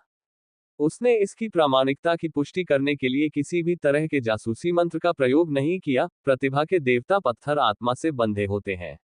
लिन मोयू के पास पहले से ही एक था, दूसरा लेना बहुत ही फिजूल खर्ची होगी। मंडप के पार आगे देखते हुए, उसने देखा कि वहां एक और रास्ता था। इस समय उसके पैरों के पास पड़ा मलबा गायब हो गया था, और मूर्तियां चुपचाप अपनी मूल अवस्था में लौट आई थीं। क्या ये 11वां चरण है? मुझे आश्चर्य है कि इनाम क्या होगा। लिन मोयू को इसमें बहुत दिलचस्पी थी। गॉडस्टोन कालकोठरी इतने सारे लोगों और प्रमुख परिवारों को आकर्षित कर सकती थी, क्योंकि वहां टैलेंट गॉडस्टोन मौजूद थे, और यहां तक कि आधा टैलेंट गॉडस्टोन भी अनमोल था। इस युग में प्रतिभा के देवता के पत्थर बहुत पहले ही लुप्त हो चुके थे। लिन मोयू को इसे प्राप्त करने का बेहद सौभाग्य प्राप्त हुआ। लेकिन गॉडस्टोन कालकोठरी में अभी भी एक पूर्ण टैलेंट गॉडस्टोन मौजूद था। प्राचीन और कालजयी पत्थर के बक्से को देखकर लिन मोयू को लगा कि यह कालकोठरी इस युग की नहीं है। शायद आगे मिलने वाले पुरस्कार और भी अधिक आश्चर्यजनक होंगे। हो सकता है कि वहां पौराणिक खजाने हों। इसे ध्यान में रखते हुए, लिन मोयू ने आगे की खोज जारी रखने का फैसला किया। मंडप से गुजरने के बाद, लिन मोयू ने और भी मूर्तियां देखी। इस दृश्य को देखकर लिन मोयू को लगभग ये संदेह होने लगा कि क्या उसने गलत रास्ता चुन लिया है। एक रास्ता, मूर्तियां। उसके सामने का दृश्य बिल्कुल वैसा ही था जैसा पहले था। पीछे मुड़कर देखने पर पता चला कि पिछला रास्ता गायब हो चुका था। लेकिन गौर से देखने पर पता चला कि आगे केवल 12 मूर्तियां थीं, जबकि पहले सैकड़ों मूर्तियां थीं। हालांकि मूर्तियों की संख्या जितनी कम होती गई, लिन मोयू उतनी ही सतर्क होती चली गई। परीक्षा की कठिनाई कम होने के बजाय केवल बढ़ेगी। इससे ये संकेत मिलता है कि ये मूर्तियां पिछली मूर्तियों की तुलना में कहीं अधिक मजबूत होनी चाहिए। अमर सेना तैयार थी, और लिन मोयू ने एक कदम आगे बढ़ाया। आकाश से एक भयानक ठंडी रोशनी नीचे उतरी, और लिन मोयू तेजी से उसके कदमों से पीछे हट गई। बूम! जैसे ही वह पीछे हटा, ठंडी रोशनी हवा में फट पड़ी। पहले से तैयार की गई मरे हुए लोगों की सेना तितर-बितर हो गई, बारिश की बूंदों की तरह गिरने लगी। लिन मोयू भी दंग रह गईं। ये हमला बेहद शक्तिशाली था। हालांकि यह ईश्वर के स्तर पर नहीं था, लेकिन बहुत करीब था। कितना मजबूत! लिन मोयू सैकड़ों मीटर पीछे जा गिरा, फिर जैसे तैसे उसने खुद को संभाला। उंगली के एक इशारे से ही उसने एक पता लगाने वाला मंत्र छोड़ दिया। एक मूर्ति पहले ही जागृत हो चुकी थी, जिसके हाथ में धनुष और बाण थे। अभी अभी पड़ी ठंडी रोशनी ही उसका निशाना थी। उस तीर की शक्ति भयावह थी, जिससे कंकाल लगभग तुरंत ही मर गए। तारांकन तारांकन युद्ध कठपुतली तीरंदाज तारांकन तारांकन तारांकन तारांकन स्तर 80 तारांकन तारांकन। लिन मोयू को जासूसी मंत्र द्वारा प्राप्त जानकारी से गहरा सदमा लगा। उस तीर की शक्ति, क्या वास्तव में वह किसी 80वें स्तर के व्यक्ति के पास हो सकती है? अगर कोई कहे कि यह 89वें स्तर के पेशेवर मुक्केबाज का पूरी ताकत से किया गया प्रहार था, तो लिन मोयू इस बात पर यकीन कर लेंगी। कंकालों को हुए नुकसान को देखकर लिन मोयू ये समझ गई थी कि उस तीर की शक्ति किसी छद्म देवता के प्रहार के बहुत करीब थी। कठपुतलियां आमतौर पर पेशेवरों की क्षमता के आधार पर बनाई जाती हैं। क्या ऐसा हो सकता है कि पिछली पीढ़ी के पेशेवर इतने ही शक्तिशाली थे? लिन मोयू को अपनी ही अटकल पर विश्वास करना मुश्किल लग रहा था। यदि उनका अनुमान सही था, तो पिछली पीढ़ी के पेशेवर उनसे कहीं अधिक मजबूत होने चाहिए थे। प्राचीन शहर शेंशिया के बारे में सोचते हुए, क्या ये भी बीते युग की ही उपज थी? इसका केवल यही अर्थ हो सकता है कि पूर्ववर्ती युग के पेशेवर लोग बेहद शक्तिशाली थे। न केवल युद्ध क्षमता में बल्कि अन्य पहलुओं में भी। एक और तेज तीर आकाश को चीरता हुआ आया, और लिन मोयू ने तुरंत चकमा दे दिया। तेज तीर हवा में ही फट गया। उसकी शक्ति पहले वाले तीर जितनी अधिक नहीं थी, लेकिन उसकी मारक क्षमता कहीं अधिक थी। इस तीर का प्रभाव भी आश्चर्यजनक था, जिससे कंकाल पूरी तरह से बिखर गए। दूसरा तीर चलाने के बाद कठपुतली तीरंदाज तीर की तरह लिन मोयू की ओर दौड़ा। इसकी गति लिन मोयू के बिजली की तरह तेज पंखों से कहीं अधिक थी। उड़ते हुए तीर में रूपांतरित हो रहा है। लिन मोयू चौंक गई। ये तीरंदाजों के कौशलों में से एक है, एक विशेष कौशल। इसे सीखने से नहीं, बल्कि समझने से ही प्राप्त किया जा सकता है। ये समझ अपने स्वयं के पेशे की समझ है। अधिकांश तीरंदाज ऐसा नहीं कर पाते। उसके सामने मौजूद कठपुतली ने ऐसा ही किया, जिससे लिन मोयू और भी ज्यादा चौंक गई। लाल रोशनी की एक चमक, कौशल, बुढ़ापा, अभिशाप। शाप के प्रभाव से कठपुतली की गति धीमी हो गई और उसकी आक्रमण करने की मुद्रा बाधित हो गई। फिर बड़ी संख्या में मरे हुए लोगों की सेनाएं हवा में प्रकट हुई और उसे घेर लिया। इस बार लिन मोयू ने गंभीरता से अपनी सभी मरे हुए सैनिकों की सेनाओं को बुलाया। कंकाल प्रकट होते ही पूरी ताकत से हमला करने लगे। मृतजनों की सेना की घेराबंदी के कारण कठपुतली तीरंदाज धीरे धीरे नुकसान में चला गया। इसी क्षण एक और मूर्ति जागृत हो उठी। आकाश में एक तेज तलवार प्रकट हुई, जिसने आकाश को चीर दिया। लिन मोयू की दृष्टि में 100 मीटर से अधिक लंबी एक विशाल तलवार प्रकट हुई। तलवार की ऊर्जा तेजी से निकली, जिससे कंकाल दूर जा गिरे और कठपुतली तीरंदाज घेराबंदी से बच निकला। फिर विशाल तलवार हवा में फट गई और अनगिनत छोटी तलवारों में बदल गई, जो मरे हुए लोगों की सेना पर बरसने लगी। एक और कठपुतली जो छद्म देवता के करीब है। नहीं, शक्ति के मामले में यह एक छद्म देवता के करीब है, लेकिन युद्ध कौशल और कौशल की समझ के मामले में यह एक छद्म देवता से भी अधिक शक्तिशाली है। यह एक ईश्वर स्तरीय शक्ति संपन्न प्राणी है, जिसकी शक्ति लगभग एक छद्म ईश्वर के समान है। लिन मोयू को आखिरकार समझ आ गया कि उसने पहले उन्हें कम आंका था। उसके सामने मौजूद कठपुतलियों में निश्चित रूप से ईश्वर स्तरीय शक्ति के समान युद्ध क्षमताएं थीं, केवल आक्रमण शक्ति की कमी थी। अगर बाहर बैठे उन पाखंडी देवताओं को पता चल जाए कि वे कठपुतली से भी कमतर हैं, तो मुझे आश्चर्य है कि उन्हें कैसा लगेगा। लिन मोयू मुस्कुराया, उसकी आंखें ठंडी हो गईं, और उसने पूरी ताकत लगा दी। एक के बाद एक आभाएं प्रकट हुई, और अंत में एलिमेंटल लिच का अवतार सामने आया। योजक चिन्ह योजक चिन्ह योजक चिन्ह। संपर्क सेवा की शर्तें। विनाशकारी जादूगर। सी 546। अध्याय 546 546। तारांकन अध्याय 546 पौराणिक खजाना तारांकन। हवा में एक हरी रोशनी फूट पड़ी। लिन मोयू के पॉइजन लिच और पॉइजन स्टारबस्ट के संयुक्त हमले से कठपुतलियों को हर सेकंड काफी नुकसान पहुंच सकता था। आइस लिच ने कठपुतलियों की गति धीमी कर दी और एजेंट कस के कारण कठपुतलियों की गति काफी कम हो गई। इसी बीच स्टॉर्म लिच ने मरे हुए सैनिकों की सेना की गति को बढ़ा दिया, जिससे एक स्पष्ट अंतर पैदा हो गया और मरे हुए सैनिकों ने जल्दी ही अपनी गति का लाभ प्रदर्शित किया। आसमान में लगातार गरज सुनाई दे रही थी और बिजली के झटके एक के बाद एक कठपुतलियों पर गिर रहे थे, जिससे वे कुछ हद तक लकवाग्रस्त हो रही थी। कठपुतलियों की कौशल संबंधी समझ देवताओं के स्तर तक पहुंच गई थी, लेकिन उनकी ताकत थोड़ी कम थी। लिन मोयू ने लापरवाही करने की हिम्मत नहीं की और उन्हें सर्वोच्च सम्मान दिया। आदिम प्रतीक प्राइमोर्डियल रून और मौलिक लिच के आत्मविनाश को छोड़कर उसने बाकी सब कुछ इस्तेमाल किया। घेराबंदी तोड़ने के तुरंत बाद कठपुतलियों को एक बार फिर मरे हुए लोगों की सेना ने घेर लिया। इसी क्षण तीसरी मूर्ति जागृत हुई, जो एक शूरवीर की कठपुतली थी। पहले दो कठपुतलियों के खतरे में होने का आभास होते ही तीसरी मूर्ति जागृत हो उठी। एक ढाल आकाश में उड़ गई, हवा में तेजी से फैलती हुई, जिसका उद्देश्य कंकालों को फैलाना और घेराबंदी में फंसी दो कठपुतलियों को बचाना था। मैं इसी का इंतजार कर रहा था।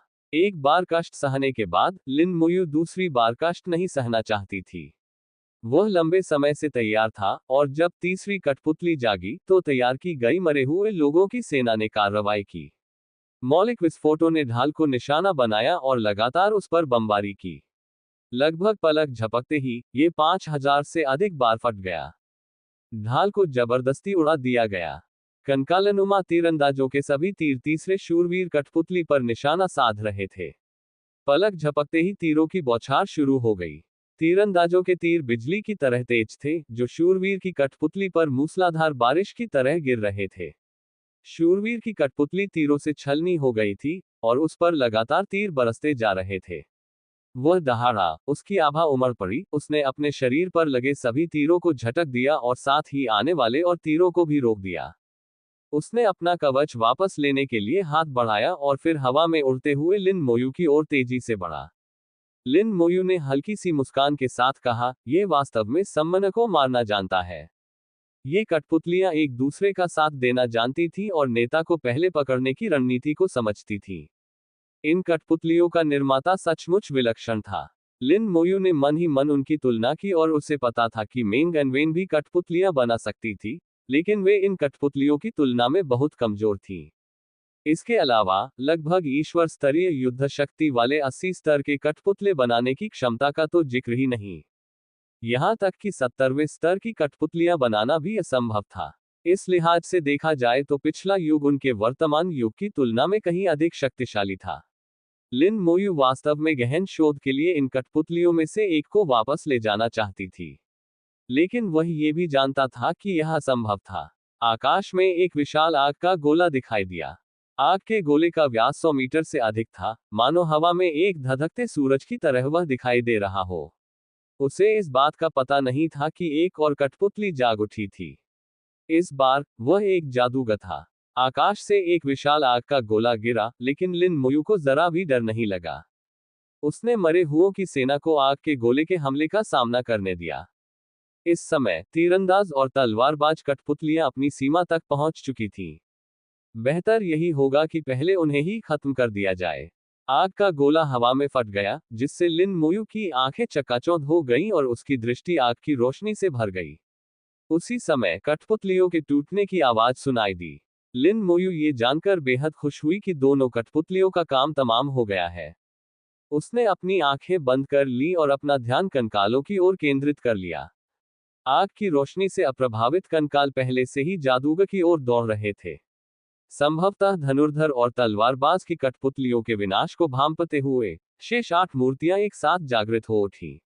आकाश से पवित्र प्रकाश की 2 किरणें उतरी और ठीक धनुर्धर और तलवारबाज की कठपुतलियों के चकनाचूर अवशेषों पर जा गिरी। लिन मोयू के सामने टुकड़े तेजी से फिर से जुड़ गए और पहले नष्ट हो चुके तीरंदाज और तलवारबाज के पुतले पुनर्जीवित हो गए। लिन मोयू दंग रह गया। पुनर्जीवित, ये पुनर्जीवन कौशल है। लिन मोयू ने रास्ते के सबसे गहरे हिस्से की ओर देखा, जहां 2 उपचारक कठपुतलियां खड़ी थीं। उनके कौशल ने नष्ट हो चुके तीरंदाज और तलवारबाज की कठपुतलियों को पुनर्जीवित कर दिया था। लिन मोयू के चेहरे पर उत्साह झलक रहा था। पुनरुत्थान कौशल, ये सचमुच मौजूद है। ये बीते युग का कौशल है, एक लुप्त कौशल। तो पिछले युग में पेशेवरों के पास वास्तव में पुनर्जीवन कौशल था। लिन मोयू की आंखें उत्साह से चमक उठी। वह वास्तव में ये कौशल प्राप्त करना चाहता था, लेकिन वह जानता था कि यह अवास्तविक था। सभी कठपुतलियां जाग उठी थीं और उन्होंने मिलकर 12 लोगों की एक पूरी टीम बना ली थी। 2 शूरवीर, 2 तलवारबाज, 2 तीरंदाज, 3 जादूगर, 2 वैद्य और 1 सहायक। एक मानक 12 सदस्यीय टीम। सहायक कठपुतली ने टीम की स्थिति को बढ़ाया, जिससे सभी कठपुतलियों के गुणों में उल्लेखनीय वृद्धि हुई। हालांकि मरे हुओं की सेना ने उन्हें चारों ओर से घेर लिया था, लेकिन युद्ध शक्ति के मामले में वे मरे हुओं की सेना से बिल्कुल भी नहीं डरते थे। चाहे मरे हुओं की सेना ने कितनी भी कोशिश की हो, वे उनके रक्षात्मक घेरे को भेद नहीं सके। कठपुतलियों ने अपनी कला का प्रदर्शन करते हुए कंकालों को बारिश की बूंदों की तरह बिखेर दिया। कठपुतलियों की टीम मरे हुओं की सेना की घेराबंदी को पार करते हुए आगे बढ़ी। शूरवीर लिन मोयू की ओर लक्षित तीर की तरह आक्रमण का नेतृत्व कर रहे थे। मृतकों की सेना उन्हें रोक नहीं सकी, केवल उन्हें थोड़ी देर के लिए विलंबित कर सकी। लिन मोयू चिंतित नहीं थी, क्योंकि वह जानती थी कि इस तरह जारी रखने से कोई फायदा नहीं होगा। गतिरोध को तोड़ने के लिए वह या तो आदिम रून का उपयोग कर सकता था या एलिमेंटल लिच को आत्म विनाश करने के लिए मजबूर कर सकता था। बिना किसी झिझक के लिन मोयू का बायां हाथ चमक उठा। स्ट्रॉन्ग सोल्जर स्किल सक्रिय हो गई। मृतकों की सेना की युद्ध शक्ति पल भर में 10 गुना बढ़ गई। कंकालनुमा उन्मादी योद्धाओं ने अपनी सबसे शक्तिशाली क्षमताओं का प्रदर्शन किया और उनकी कुल्हाड़ियां कठपुतलियों पर भारी प्रहार करने लगीं। कुल्हाड़ी के प्रत्येक वार से कठपुतलियों को काफी नुकसान पहुंचा। कंकालनुमा योद्धाओं ने एक साथ अपनी रक्षात्मक क्षमताओं का इस्तेमाल किया। कौशल, समूह की अत्यधिक रक्षा। हालांकि यह एक असाधारण रक्षात्मक कौशल था, फिर भी यह पानी की तरह बहता था और हर कठपुतली को ढक लेता था। दूसरों पर अत्यधिक रक्षात्मक रणनीति का प्रयोग किया जा सकता है। ऐसा लगता है कि यह कौशल भी लुप्त हो गया है। कठपुतलियों के कौशल ने एक बार फिर लिन मोयू को चौंका दिया। बीते युग में ऐसी बहुत सी चीजें थीं जिनसे वह आश्चर्यचकित रह जाता था। वर्तमान युग ने बहुत कुछ खो दिया है। जादूगर ने अपनी छड़ी उठाई, जिससे एक तेज रोशनी निकली। प्रत्येक कठपुतली पर एक नीली ढाल दिखाई दी। जादूगर की विशेष ढाल कौशल का उपयोग दूसरों पर किया जा सकता था। लिन मोयू अवाक रह गया, लेकिन उसकी बात समझ में आ गई। उसके कंकालनुमा कवच का इस्तेमाल दूसरों पर भी किया जा सकता था। यदि ऐसा था तो क्या उनकी कुशलताएं भी बीते युग की थीं? क्या उनका पेशा बीते युग में मौजूद था? शायद वह लुप्त हो गया था और उनके साथ पुनः प्रकट हुआ। जैसे जैसे लिन मोयू को बीते युग की और भी चीजों का पता चलता गया, उसकी जिज्ञासा बढ़ती गई। वह सचमुच बीते युग में वापस जाकर देखना चाहता था कि पेशेवरों की दुनिया कैसी थी, कितनी शानदार और भव्य थी। जादूगर के रक्षात्मक कौशल के समन्वय में शूरवीर कठपुतलियों ने शक्तिशाली सैनिक अवस्था में भी मरे हुए सैनिकों की सेना के हमलों को रोक दिया। विशेषकर वे दोनों वैद्य, उनकी कुशलता लगभग दिव्य थी, जो ईश्वर स्तरीय वैद्यों के बराबर थी। लिन मोयू को उम्मीद नहीं थी कि शक्तिशाली सैनिक कौशल भी अप्रभावी साबित होगा। केवल एक ही चाल बची है। लिन मोयू ने जमे हुए अग्नि देवता के रक्त को बाहर निकाला, लेकिन एक पल सोचने के बाद उसे वापस रख दिया। ये काफी नहीं है। जमे हुए अग्नि देवता का रक्त केवल एक छद्म देवता के प्रहार के बराबर है, यह शायद पर्याप्त न हो।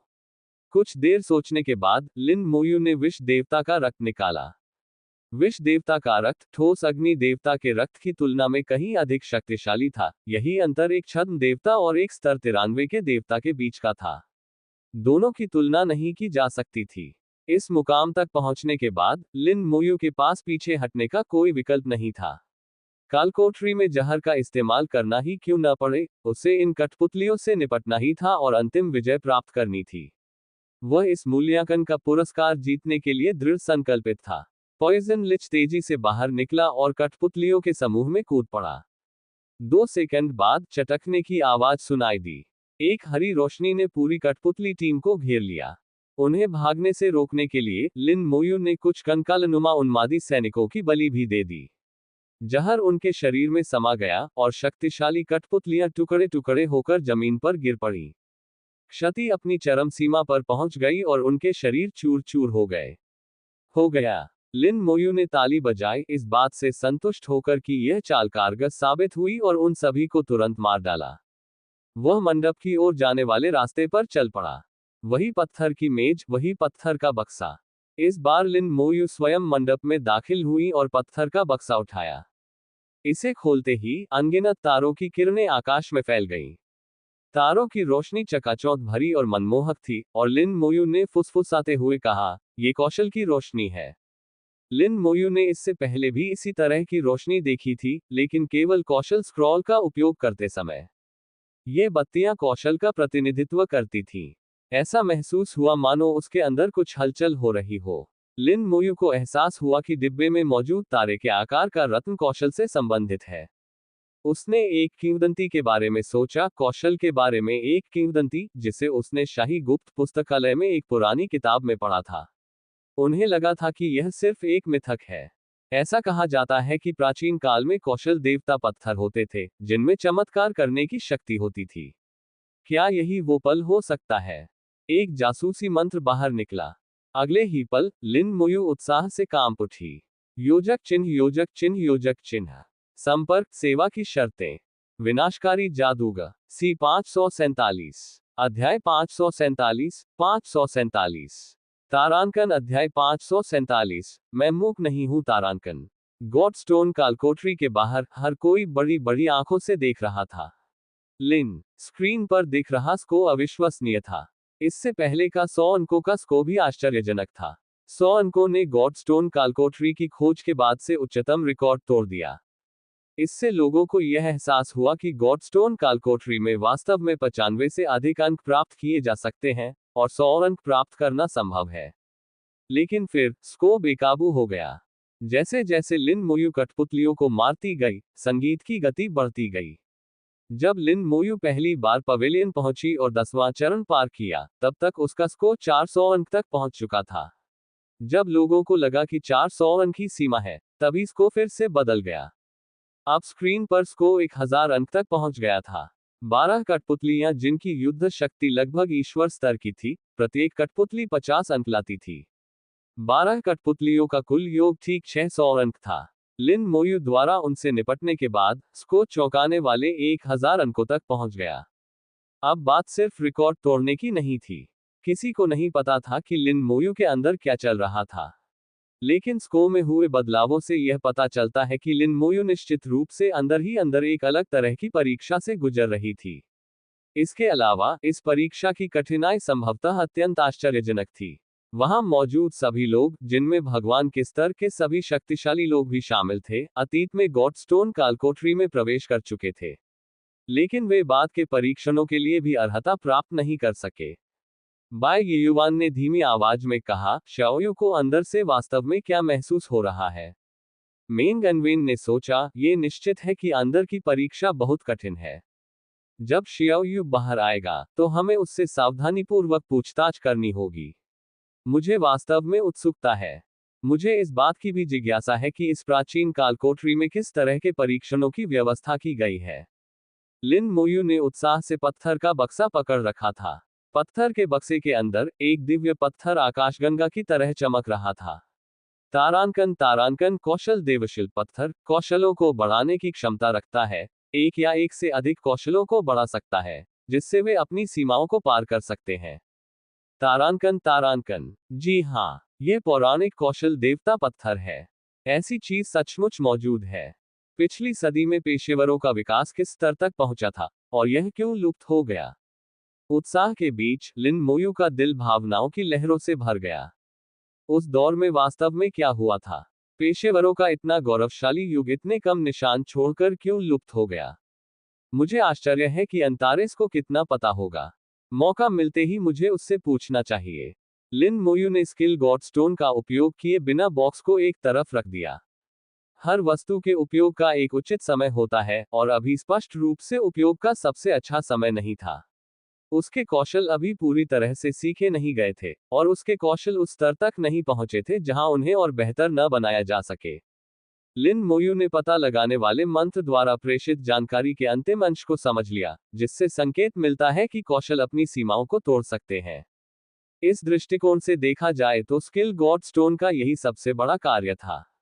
अपनी सीमाओं को पार करने के बाद कौशल कैसे होंगे? लिन मोयू को इसकी कुछ हद तक उम्मीद थी।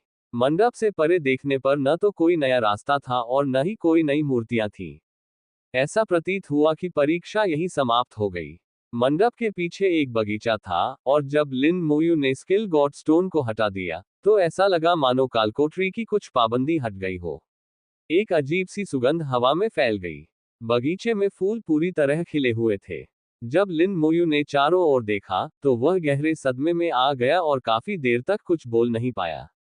बगीचे के बीचों बीच लगभग 3 मीटर ऊंचा एक चट्टानी ढांचा था, जो देखने में सजावटी चट्टानी ढांचे जैसा लग रहा था। लिन मोयू को सबसे ज्यादा आश्चर्य इसी चट्टानी ढांचे से हुआ। वह चट्टानी संरचना वास्तव में प्रतिभा के देवता के पत्थरों से बनी थी। उस पर पड़ा कोई भी टूटा हुआ पत्थर पूर्णतः प्रतिभा के देवता का पत्थर था। यहाँ हजारों की संख्या में टैलेंट गॉड स्टोन होंगे। टैलेंट गॉड स्टोन का उपयोग करके एक रॉकरी बनाना, उस युग के लोग कितने समृद्ध रहे होंगे। लिन मोयू ने अपनी लार ली। उनके युग में एक भी प्रतिभा देवता पत्थर प्राप्त करना ही बहुत बड़ा सौभाग्य था। लेकिन अब उसके सामने प्रतिभा के देवता के पत्थरों से बना एक पूरा चट्टानी ढांचा था। लिन मोयू को बस चलकर जाना था और अपना हाथ बढ़ाकर मुट्ठी भर टैलेंट गॉड स्टोन प्राप्त करने थे। यह एहसास बहुत ही अवास्तविक था। लिन मोयू इस अवास्तविक भावना के साथ आगे बढ़ी। हालांकि वह उत्साहित था, लिन मोयू बहुत सतर्क रहा। सुख और दुर्भाग्य आपस में जुड़े हुए हैं। जब आपको लगे कि आप सुरक्षित हैं, तभी विपत्ति आ सकती है। सौभाग्यवश वह बिना किसी घटना के चट्टानी टीले तक पैदल चलकर पहुंच गया। अब उसे केवल आधा कदम आगे बढ़ाना था और प्रतिभा के देवता के पत्थरों को प्राप्त करने के लिए अपना हाथ बढ़ाना था। लेकिन लिन मोयू अब आगे नहीं बढ़ सकती थी। एक अदृश्य शक्ति ने उसका रास्ता रोक दिया। ये शक्ति कोई अवरोध नहीं थी, कोई संरचना नहीं थी, बल्कि एक अदृश्य पदार्थ थी, जो अवरोधों और संरचनाओं से कहीं अधिक उच्च स्तर की थी। ये बल 9वें चरण में उससे परेशान और दबाने वाले बल के बहुत समान था, बल्कि उससे कहीं अधिक शक्तिशाली था। यदि पिछला बल एक पतले धागे की तरह था, तो यह एक मोटी रस्सी की तरह था। लिन मोयू ने कई बार कोशिश की, लेकिन संपर्क नहीं हो पाया।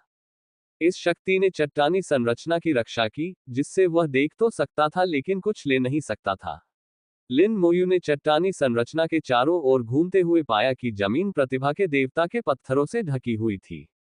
हालांकि जमीन पर पड़े प्रतिभा देवता के पत्थर अधूरे उत्पाद प्रतीत होते थे, सभी अपूर्ण थे। लिन मोयू समझ गई थी कि जमीन पर पड़े ये अपूर्ण प्रतिभा देवता पत्थर सभी के लिए पुरस्कार थे। सभी को प्राप्त होने वाले आधे प्रतिभा वाले देवता पत्थर यहीं से आए थे। जिन अर्ध प्रतिभाशाली ईश्वरीय पत्थरों को दूसरे लोग अनमोल मानते थे, वे यहाँ कचरे की तरह थे, लापरवाही से जमीन पर फेंके हुए थे। टैलेंट गॉड स्टोन्स नहीं मिल रहे, तो इन अर्ध निर्मित उत्पादों का क्या होगा? लिन मोयू चलकर पास आए और एक तस्वीर लेने की कोशिश की, लेकिन फिर भी वह इसे सहन नहीं कर सका। कई प्रयासों के बाद लिन मोयू को हार माननी पड़ी। फिर वह बगीचे में घूमने लगा। बगीचा खिले हुए फूलों से भरा हुआ था और उनकी सुगंध मनमोहक थी। लिन मोयू ने इससे पहले इनमें से कोई भी फूल नहीं देखा था। वे इस युग के प्रतीत नहीं होते थे। हर फूल अविश्वसनीय रूप से जादुई लग रहा था, मानो उन सभी में कोई महान शक्ति समाहित हो। लिन मोयू ने नीली लपटों में जलता हुआ एक फूल देखा, जो नीली लपटों में खिल रहा था। नीले रंग की लपटों में कांच की तरह चमकती हुई नीलमणि जैसी 6 पंखुड़ियां मनमोहक प्रकाश बिखेर रही थीं। बहुत सुंदर। लिन मोयू इस फूल को तोड़कर निंग यई को देने की इच्छा को रोक नहीं सका। उसने अपना हाथ आगे बढ़ाया और जैसे ही उसकी उंगलियां फूल को छूने वाली थी, उसे अचानक एक चेतावनी का एहसास हुआ और उसने झट से अपना हाथ पीछे खींच लिया। उसके पूरे शरीर पर ठंडे पसीने की एक पतली परत दौड़ गई। लिन मोयू को ऐसा लगा जैसे वह अभी अभी नरक के द्वार से गुजरा हो। इतनी सावधानी बरतने के बावजूद वह इतना अतार्किक काम कैसे कर सकता था? यह बहुत ही असामान्य था। वाह, बुरा नहीं है, तुम सचमुच आखिरी क्षण में जागे। अचानक एक आवाज सुनाई दी। लिन मोयू ने झट से ऊपर देखा और प्रतिभा के देवता के पत्थरों से बनी चट्टान पर एक युवक को बैठे हुए पाया। वह युवक सामान्य व्यक्ति नहीं था, उसका शरीर थोड़ा धुंधला और मायावी था। प्रकाश उसके शरीर से होकर गुजर सकता था। क्या यह आत्मा का शरीर था? लिन मोयू उस युवक से एक प्रबल आत्मिक शक्ति का एहसास कर सकती थी। दूसरा पक्ष बहुत शक्तिशाली था, लेकिन कितना शक्तिशाली ये वह नहीं बता सकता था।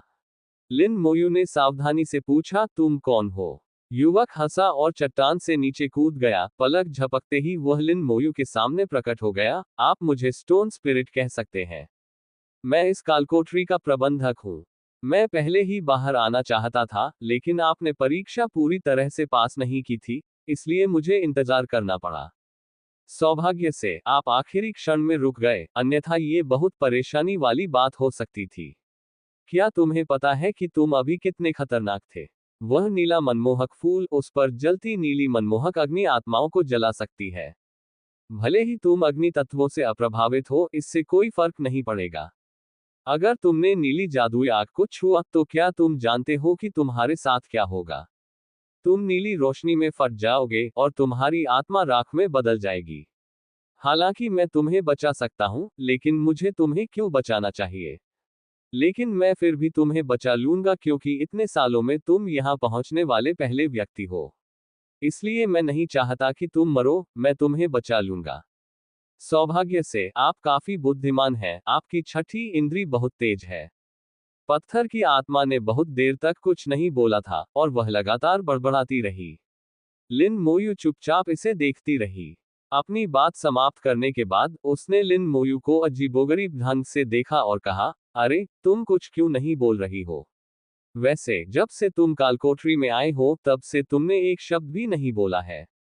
अरे नहीं, इतने सालों तक किसी के न आने के बाद क्या कोई गूंगा आ गया? मैं कितनी बदनसीब हूँ। मैं तो बस किसी से बात करना चाहती थी। वह लगातार रोता रहा, बेहद पीड़ा में दिख रहा था।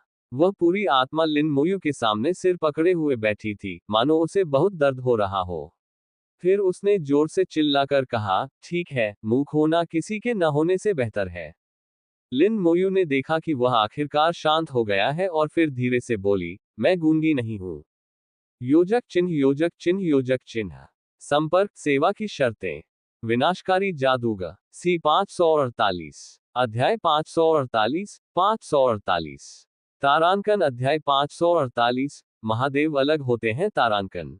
शुलिन मोयू की आवाज प्रकृति की ध्वनि जैसी थी, और पत्थर की आत्मा 10 मीटर ऊंची उछल पड़ी, और भी अधिक उत्साहित और लगभग पागल सी लग रही थी। बहुत बढ़िया, तुम गूंगे नहीं हो। इतने सालों बाद आखिरकार मुझे कोई ऐसा मिला जो बात कर सकता है। ये बहुत ही ताजगी भरा अनुभव है। क्या आपको पता है कि मैं इतने सालों से कैसे जी रहा हूं? मैं लगभग पागल हो रहा हूं।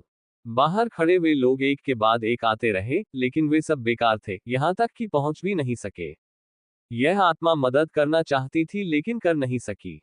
आखिरकार आपके युग का कोई उपयोगी व्यक्ति सामने आया है। लिन मोयू ने स्टोन स्पिरिट के शब्दों में छिपी अहम बात को पकड़ लिया, आपने हमारे युग की बात की। पत्थर की आत्मा ने सिर हिलाते हुए कहा, हाँ, हमारा युग नष्ट हो गया। लिन मोयू ने पूछा, आपका युग क्यों नष्ट हुआ? पत्थर की आत्मा ने तुरंत अपना सिर हिलाया, कह नहीं सकता, कह नहीं सकता। लिन मोयू ने उसकी आंखों में भय नामक कोई चीज देखी। एक युग को नष्ट करना, ये बहुत ही भयावह बात होगी। तुम क्यों नहीं बता सकते? लिन मोयू ने हार नहीं मानी और सवाल पूछना जारी रखा। पत्थर की आत्मा ने अपना सिर हिलाते हुए कहा, कह नहीं सकता, कहने की हिम्मत नहीं करता, कह नहीं सकता, और तुम्हें जानने का कोई अधिकार नहीं है। लिन मोयू ने पत्थर की आत्मा को घूर कर देखा, और पत्थर की आत्मा ने भी लिन मोयू को घूर कर देखा। हालांकि यह थोड़ा सनकी लग रहा था, लेकिन यह बहुत गंभीर था। कुछ सेकंड तक एक दूसरे को घूरने के बाद लिन मोयू को पता चल गया कि उसे इससे कुछ भी हासिल नहीं होने वाला है। उन्होंने झट से विषय बदल दिया, क्या आप मुझे अपनी कहानी बता सकते हैं? यदि सीधे पूछताछ से बात नहीं बनती थी, तो वह अप्रत्यक्ष रूप से जानकारी प्राप्त करने का प्रयास करता था। हो सकता है कि इस तरह उसे कुछ उपयोगी जानकारी मिल जाए। जैसे ही उसने पूछा, पत्थर की आत्मा बिना रुके बोलने लगी। लिन मोयू ज्यादा कुछ नहीं बोलता था, बस कभी कभार कुछ शब्द बोल देता था। ज्यादातर समय वह स्टोन स्पिरिट की बातें सुनता रहता था। लिन मोयू को नहीं पता था कि स्टोन स्पिरिट ने कितने वर्षों से बात नहीं की थी, लेकिन पिछले युग के बाद से कम कई हजार वर्ष बीत चुके थे। स्टोन स्पिरिट के पास कहने के लिए लगभग अंतहीन बातें थीं, यहाँ तक कि वह एक तरह से विक्षिप्त व्यक्ति जैसा लग रहा था। लेकिन उसका मुंह अभी भी बहुत बंद था, वह सब कुछ नहीं कह रहा था जो उसे नहीं कहना चाहिए था, और लिन मोयू उससे कुछ भी नहीं निकलवा पा रही थी। ऐसा प्रतीत होता था कि कोई प्रतिबंध था जिसके कारण उसमें कुछ खास चीजों का जिक्र करना बिल्कुल मना था। उसकी बातों से लिन मोयू ने कुछ महत्वपूर्ण शब्दों को समझा। आपदा, आगमन, विनाश। सामान्यतः पिछला युग एक भीषण आपदा से नष्ट हो गया था। ये किसी युग का स्वतः स्फूर्त पतन नहीं था। उस आपदा के बारे में स्टोन स्पिरिट ने बिल्कुल भी जिक्र नहीं किया। इसके अलावा लिन मोयू को इस कालकोठरी की उत्पत्ति के बारे में भी पता चला। ये कालकोठरी एक युग की उपज थी, जिसे योग्य लोगों का चयन करने और उन्हें पुरस्कार देने के लिए बनाया गया था। स्टोन स्पिरिट के शब्दों में, जो लोग 9वें चरण तक पहुंचे, वे बड़ी मुश्किल से ही योग्य थे। केवल वही लोग वास्तव में योग्य थे जिन्होंने 10वां चरण उत्तीर्ण किया और एक पूर्ण प्रतिभा देवता पत्थर प्राप्त किया। उनके जमाने में भी ऐसे लोगों को प्रतिभाशाली माना जाता था। लिन मोयू जैसे व्यक्ति की बात करें तो वह वास्तव में एक विलक्षण प्रतिभा थे, अपने युग के एक स्तंभ थे। पत्थर की आत्मा ने धीमी आवाज में कहा, तुम्हारे युग के लोग बहुत कमजोर हैं, मुझे वास्तव में नहीं पता कि आपदा आने पर कितनी भयावह स्थिति होगी। लेकिन कम से कम कोई तो अच्छा इंसान है, तुम बुरे नहीं हो। कमजोर? लिन मोयू ने पूछा, कमजोर किसे नहीं माना जाता? स्टोन स्पिरिट ने कहा, हमारे युग में महादेव नेता थे, अर्ध महादेव सेनापति थे और उच्च स्तरीय देवता सैनिक थे। लिन मोयू अवाक रह गई, महादेवताओं का नेतृत्व देखकर। उनके पास अब एक भी महादेव नहीं था, और लिन मोयू का लक्ष्य सिर्फ महादेव बनना था। उसे लगता था कि महादेव बनने से उसकी सारी समस्याएं हल हो जाएंगी। लेकिन जाहिर है, स्टोन स्पिरिट के शब्दों में एक महादेव होना ही काफी नहीं था। पत्थर की आत्मा ने हाथ हिलाते हुए कहा, ज्यादा मत सोचो, बस वही करो जो तुम्हें करना है। कुछ चीजें तुम तभी जान सकते हो जब तुम्हारे पास शक्ति हो। तुम्हारी तरह तुम भी उस नीले मनमोहक फूल को छू नहीं सकते, तो फिर उसका क्या फायदा?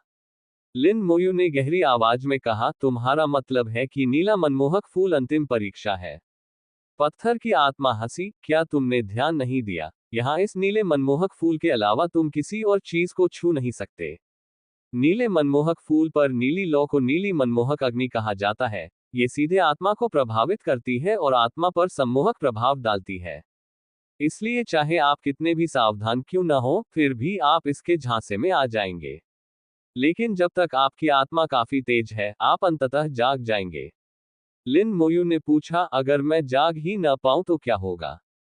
पत्थर की आत्मा और भी खुशी से हंसते हुए बोली, तब तो मजा आएगा, तुम्हारी आत्मा जल जाएगी। बेशक तुम मरोगे नहीं, कम से कम मैं तो तुम्हें मरने नहीं दूंगा। लेकिन अगर तुम्हारी आत्मा घायल हो गई, तो तुम जीवन भर किसी काम के नहीं रहोगे। इससे देवता बनने पर कोई असर नहीं पड़ेगा, लेकिन महादेव बनने के बारे में सोचना भी मत। लिन मोयू भयभीत हो गया, उसे उम्मीद नहीं थी कि वह सुपर गॉड बनने की योग्यता लगभग खो बैठा था। यह अंतिम परीक्षा सचमुच अप्रत्याशित थी। लिन मोयू के दिल में सिहरन दौड़ गई, अगर मैं अंतिम परीक्षा पास कर लेता हूं, तो इनाम क्या होगा? पत्थर की आत्मा ने उसे घूरते हुए कहा, तुमने क्या कहा? लिन मोयू ने कहा, क्या पहले चरण को पास करने पर कोई इनाम नहीं मिलता? मैंने अंतिम चरण पास कर लिया है, तो मुझे भी इनाम मिलना चाहिए। मोलभाव करना लिन मोयू की आदत बन चुकी थी। स्टोन स्पिरिट ने ताली बजाते हुए कहा, तुम्हारी बात सही है, लेकिन मैं तुम्हें स्किल गॉड स्टोन नहीं दे सकता, वे बहुत कम है। अन्य चीजों के लिए आप में पर्याप्त शक्ति नहीं है, भले ही मैं उन्हें आपको दे दूं, आप उन्हें संभाल नहीं पाएंगे। तुम्हें प्रतिभा का देवता पत्थर देना मेरे लिए अपमान की बात होगी। लिन मोयू ने मन ही मन सोचा, तो मुझे टैलेंट गॉड स्टोन दे दो, मुझे कोई आपत्ति नहीं है। पत्थर की आत्मा ने अंततः एक क्षण के लिए सोचा, फिर अपना सिर पीटते हुए कहा, मैं तुम्हें ये दूंगा। उसने हाथ बढ़ाया और नीले मनमोहक फूल से एक पंखुड़ी तोड़ ली। पंखुड़ी अभी भी नीली मनमोहक अग्नि से जल रही थी, जो देखने में आकर्षक और सुंदर लग रही थी। पत्थर की आत्मा ने लिन मोयू को पंखुड़ी देते हुए कहा, ये तुम्हारी आत्मा की शक्ति की ऊपरी सीमा को बढ़ाने में मदद कर सकती है, जो भविष्य में तुम्हारे लिए बहुत लाभदायक होगी। लिन मोयू हिचकिचाए, क्या आपने यह नहीं कहा था कि इससे मेरी आत्मा जल उठेगी? यह पूरा नीला मनमोहक फूल है, ये तो बस एक पंखुड़ी है। बेशक आपको थोड़ी तकलीफ हो सकती है, आखिर नीली मनमोहक आग को सहना आसान नहीं है। लेकिन जब तक आप इसे सहन कर सकते हैं, इसके फायदे बहुत अच्छे हैं। क्या आप महाशक्ति बनना चाहते हैं? लिन मोयू ने सिर हिलाते हुए कहा, हाँ। पत्थर की आत्मा ने पंखुड़ी को अपने हाथ में पकड़ रखा था, पंखुड़ी पर जल रही नीली मनमोहक अग्नि उसके लिए कुछ भी नहीं थी। पत्थर की आत्मा चिल्लाई, तो बस, मजबूत आत्मा के बिना महादेव बनना मुश्किल है। महादेव बन भी जाओ, तो भी तुम सबसे शक्तिशाली नहीं होगे।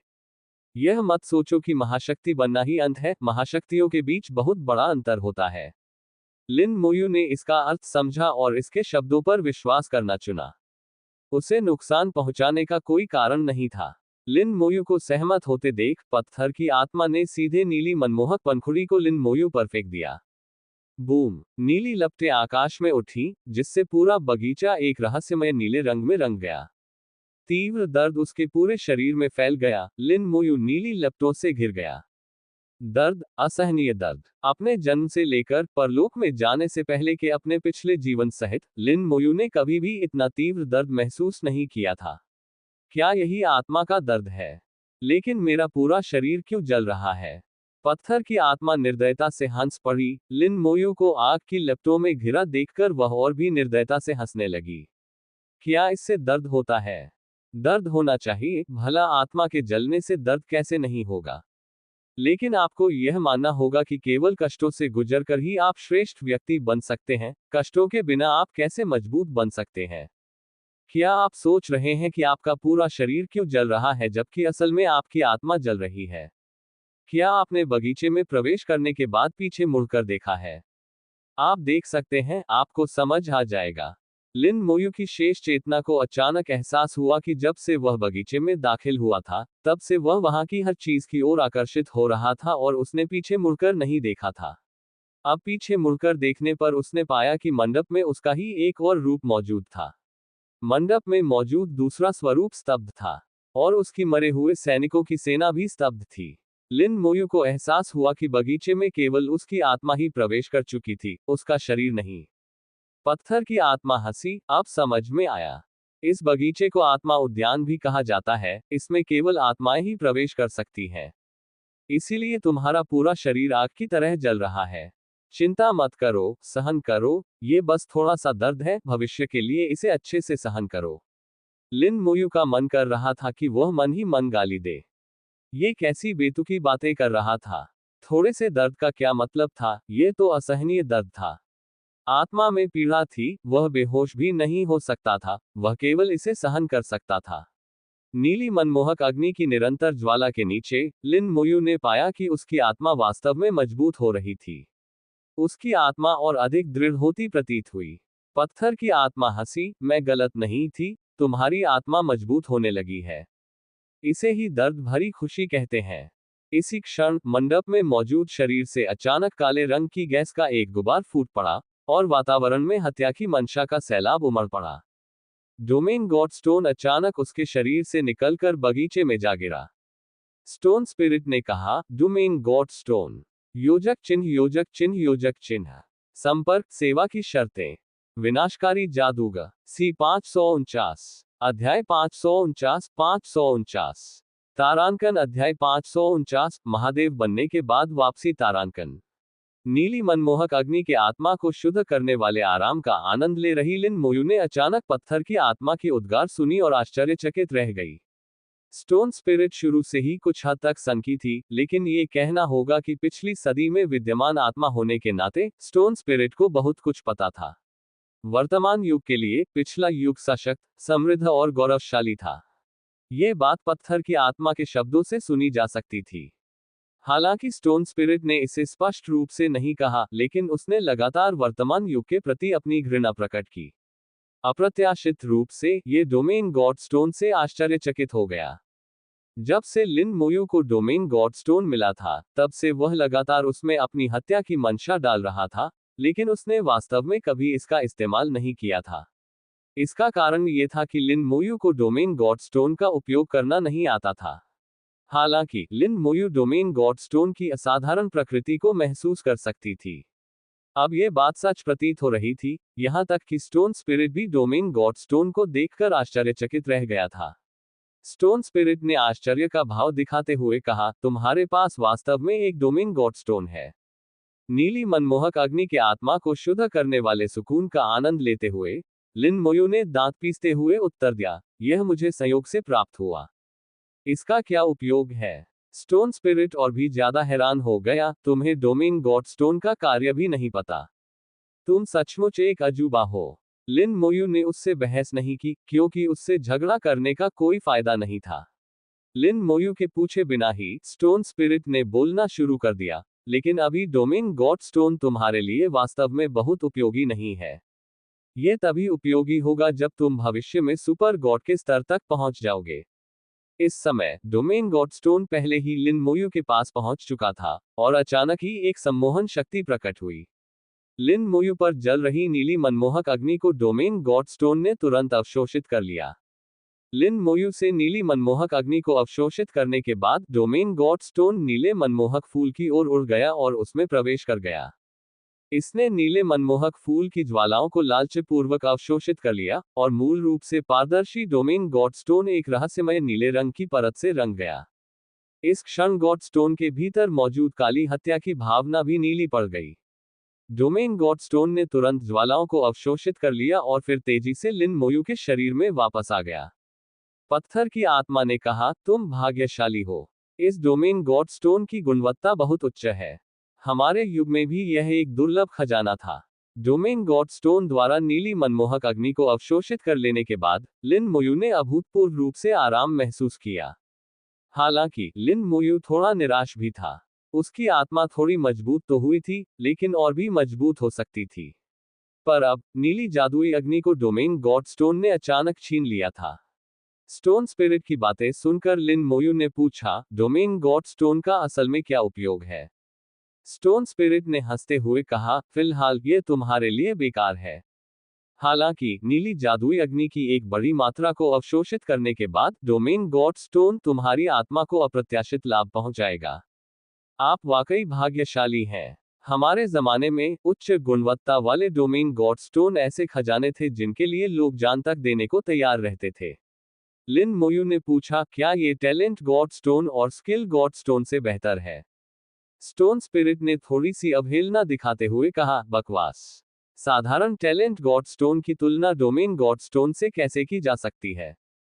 स्किल गॉड स्टोन भी उतना अच्छा नहीं है। खैर, आप भाग्यशाली हैं। मुझे तो ये भी संदेह है कि आप इस युग के चुने हुए व्यक्ति हैं। इस डोमेन गॉड स्टोन के साथ और पर्याप्त नीली मंत्रमुग्ध करने वाली अग्नि को अवशोषित करने के बाद यह आपकी आत्मा को शुद्ध करने के लिए अपनी कुछ शक्ति का समय से पहले उपयोग कर सकता है। आपकी आत्मा का सार लगातार मजबूत होता रहेगा और उत्तरोत्तर अधिक शक्तिशाली होता जाएगा। पत्थर की आत्मा बड़बड़ाती रही और कुछ ऐसी बातें दोहराती रही जो वह पहले ही कह चुकी थी। लिन मोयू को लगा कि यह आदमी न केवल थोड़ा पागल है बल्कि बहुत बुद्धिमान भी नहीं है। पहले भी ऐसा ही था, और अब तो स्थिति और भी बदतर होती जा रही है। बहरहाल लिन मोयू को उपयोगी जानकारी प्राप्त हो गई। नीले रंग की मनमोहक अग्नि, जो नीले रंग के मनमोहक फूल को घेरे हुए थी, एक ऐसी ज्वाला थी जो आत्माओं को जला सकती थी। यदि इसे ठीक से नियंत्रित न किया जाए तो यह आत्माओं को राख में बदल सकता है, लेकिन यदि इसे अच्छी तरह से नियंत्रित किया जाए तो यह आत्मा को मजबूत भी कर सकता है। यह एक दोधारी तलवार थी, और डोमेन गॉड स्टोन, जिसका उपयोग लिन मोयू आमतौर पर हत्या की मंशा को संग्रहित और निर्देशित करने के लिए करती थी, ने पर्याप्त मात्रा में ब्लू एन्चेंटिंग फायर को सक्रिय रूप से अवशोषित कर लिया था और समय से पहले ही अपने कुछ कार्यों को सक्रिय कर दिया था। डोमेन गॉड स्टोन धीरे धीरे नीली मनमोहक अग्नि को मुक्त करेगा, जिससे लिन मोयू की आत्मा को सूक्ष्म रूप से मजबूती मिलेगी। इस तरह लिन मोयू को बिना दर्द सहे ही लाभ मिल जाएगा। इसके अलावा ये निरंतर सुधार अंततः वर्तमान में हो रहे अल्पकालिक सुधार की तुलना में कहीं अधिक लाभ प्रदान करेगा। डोमेन गॉड स्टोन द्वारा अधिकांश ज्वालाओं को अवशोषित कर लिए जाने के कारण नीले मनमोहक फूल पर लगी ज्वालाएं काफी कमजोर हो गई थीं। हालांकि पर्याप्त समय मिलने पर यह फिर से ठीक हो जाएगा। पत्थर की आत्मा काफी देर तक बड़बड़ाती रही, फिर रुककर बोली, ठीक है, इस बार तुम संतुष्ट हो।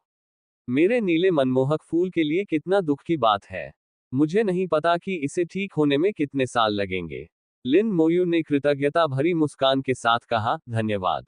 पत्थर की आत्मा ने हाथ हिलाते हुए कहा, कोई जरूरत नहीं।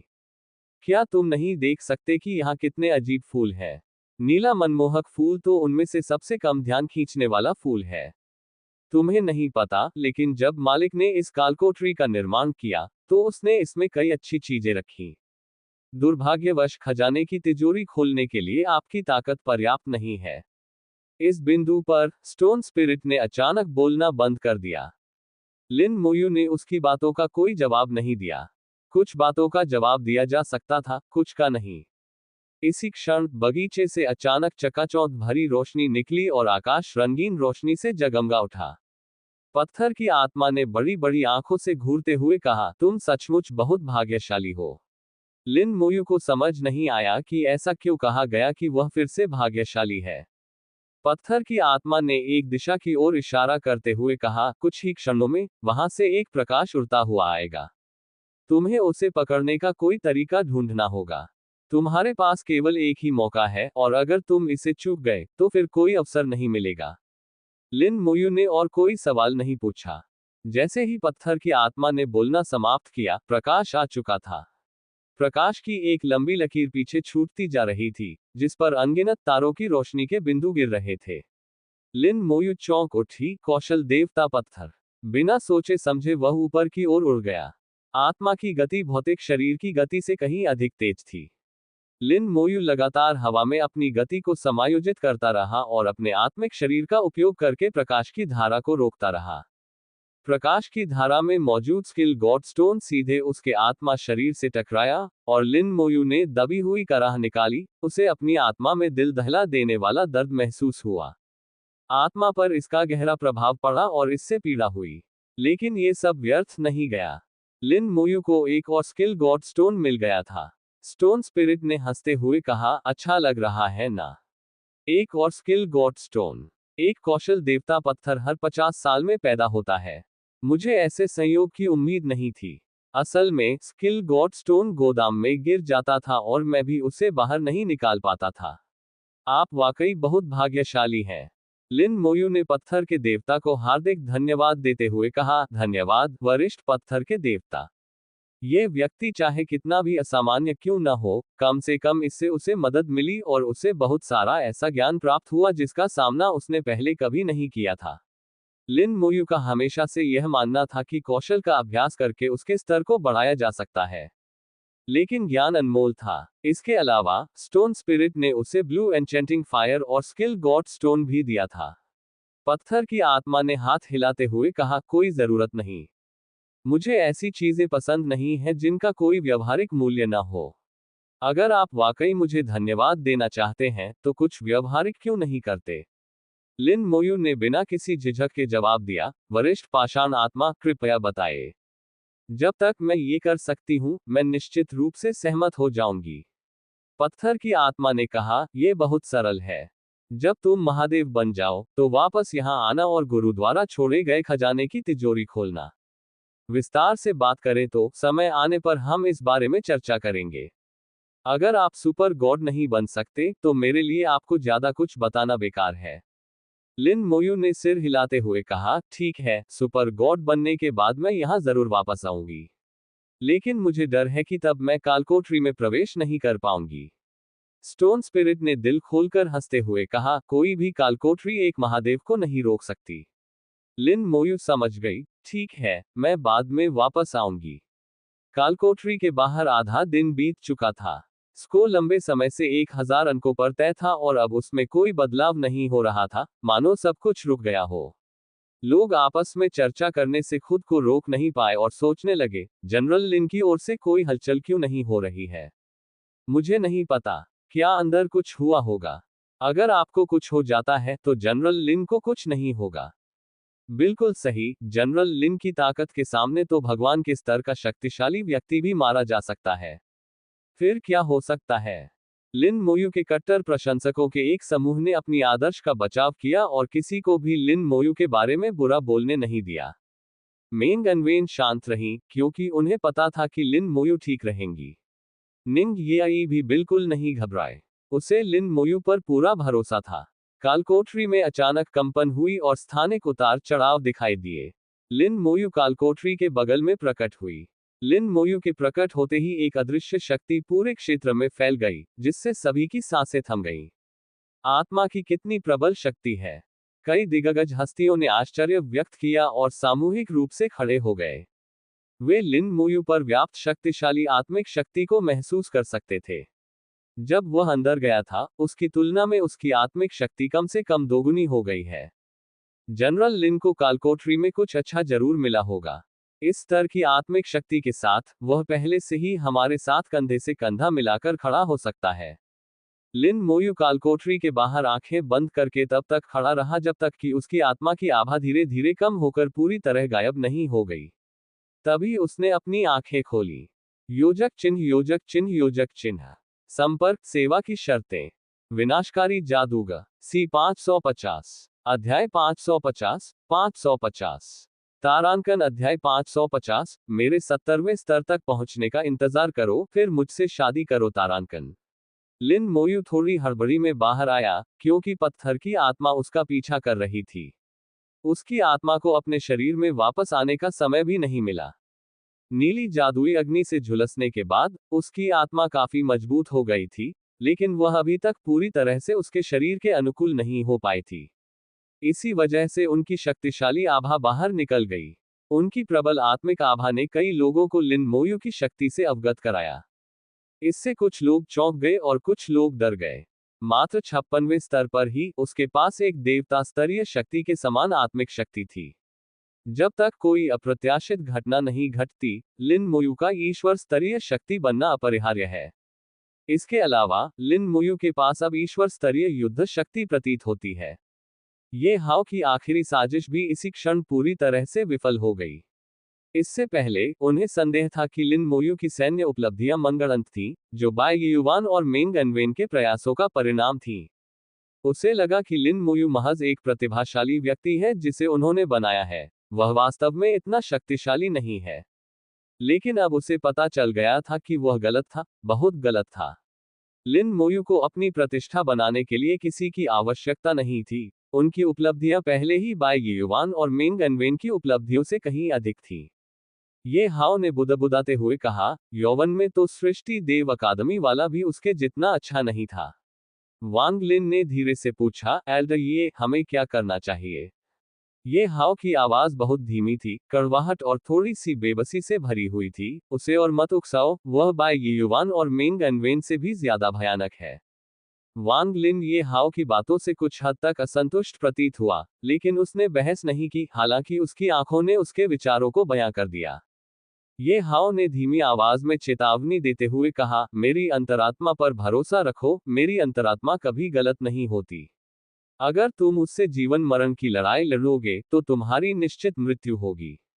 वांग लिन की भौहें कुछ बार फड़क उठी, क्योंकि उसे उम्मीद नहीं थी कि ये हाव लिन मोयू को इतना सम्मान देगा। ये हाव ने वांग लिन की ओर देखते हुए कहा, मुझे पता है कि तुम्हारे मन में दानव टावर के बारे में विचार है। मैंने अपनी आधी जिंदगी कोशिश में बिता दी, लेकिन मुझे दानव टावर की मान्यता नहीं मिल सकी। तुम्हारी क्षमता को देखते हुए शायद नतीजा भी मेरे जैसा ही होगा। मेरी सलाह मानो, लिन मोयू के टावर पर कब्जा करने से पहले तुम कोशिश कर सकते हो। लेकिन दानव टावर से चिपके मत रहना, तुम उसे संभाल नहीं पाओगे। वांग लिन ने धीरे से पूछा, एल्डर ये क्या आप फिर से कोशिश नहीं करेंगे? ये हाव ने सिर हिलाते हुए कहा, नहीं, मैंने आधी जिंदगी कोशिश की है, कोई उम्मीद नहीं है। लिन मोयू ने अपनी आंखें खोली, उसकी आत्मा अब पूरी तरह से उसके शरीर में समाहित हो चुकी थी। उसकी आभा अब बाहर नहीं निकलती थी। उसके मानसिक जगत में डोमेन गॉड स्टोन नीली लपटों से जल रहा था, जो लिन मोयू के हत्या के इरादे को घेर रहा था और उसे भी नीला कर रहा था। नीली जादुई अग्नि की ज्वाला के नीचे हत्या करने की मंशा शुद्ध होती हुई, अधिक परिष्कृत होती हुई प्रतीत हो रही थी। लिन मोयू को थोड़ा आश्चर्य हुआ। यान कुआंगशिंग ने अपनी हत्या की मंशा को शुद्ध करने के लिए अनगिनत प्रयास किए थे। लेकिन नीली जादुई अग्नि से झुलसने मात्र से ही उसकी हत्या करने की मंशा अविश्वसनीय रूप से शुद्ध हो गई थी। जब वह भविष्य में इस हत्या करने की इच्छा का उपयोग कर सकेगा, तो इसकी शक्ति आश्चर्यजनक होगी। डोमेन गॉडस्टोन समय समय पर थोड़ी मात्रा में नीली मनमोहक अग्नि उत्सर्जित करता था, जो लिन मोयू की आत्मा में विलीन होकर धीरे धीरे उसे मजबूत बनाती थी। अतिथि क्षेत्र में लौटकर उन्होंने मेंग अनवेन और बाय यीयुआन को झुककर प्रणाम किया और कहा, प्रतीक्षा करने के लिए धन्यवाद शिक्षकों। मेंग अनवेन ने पूछा, तुम्हें क्या इनाम मिला? मेंग अनवेन ने यह सवाल सार्वजनिक रूप से इसलिए पूछा क्योंकि कई शक्तिशाली दिग्गज लिन मोयू के जवाब का इंतजार कर रहे थे। हर कोई यह जानना चाहता था कि अगला टेस्ट क्या होगा, वह कितना कठिन होगा और उसके क्या पुरस्कार होंगे। जब वह बोल रहा था, मेंग अनवेन ने लिन मोयू को एक नजर से देखा। लिन मोयू तुरंत समझ गए। उसने टैलेंट गॉडस्टोन वाला डिब्बा निकाला और लिखा, 5 रंगों वाले बाघ को मारने से आप 9वें चरण को पार कर सकते हैं। फिर आपका सामना कुछ कठपुतलियों से होता है, जो ईश्वर स्तरीय पेशेवरों की कठपुतलियां होती हैं। उन सबको हराने के बाद मुझे यह मिला। लिन मोयू ने डिब्बा खोला, जिसके अंदर टैलेंट गॉडस्टोन दिखाई दिया। प्रतिभाशाली ईश्वर का पत्थर, एक संपूर्ण प्रतिभा का रत्न। किसी ने ईर्ष्या से भरी आंखों से कहा। हालांकि पूर्ण प्रतिभा देवता पत्थर उन लोगों के लिए बेकार था जो पहले से ही देव स्तर पर थे, लेकिन उनकी युवा पीढ़ी के लिए यह अत्यंत मूल्यवान था। उनके लिए पूर्ण प्रतिभा देवता पत्थर का बहुत महत्व था। इस समय सभी को पता चल गया था कि लिन मोयू को क्या पुरस्कार मिला है, और पूरा स्थान उत्साह से भर गया। हर कोई लिन मोयू से ईर्ष्या कर रहा था और उसकी प्रशंसा कर रहा था। आखिरकार उन सभी ने देव पत्थर कालकोठरी में प्रवेश किया था और जानते थे कि यह कितना कठिन है। देव स्तर के शक्तिशाली लोगों ने लिन मोयू के हाथ में प्रतिभा देवता पत्थर को देखा, लेकिन उसे मांगा नहीं।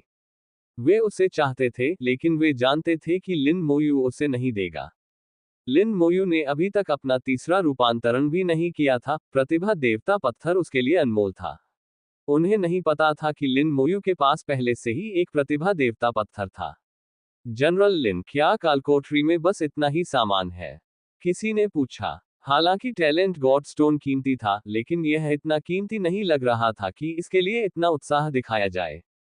उन्हें हमेशा लगता था कि लिन मोयू को कुछ और भी मिला होगा। लिन मोयू ने प्रतिभा के देवता पत्थर को एक तरफ रख दिया और कहा, इसके और भी फायदे हैं, वरिष्ठों को इनका अनुभव होना चाहिए था।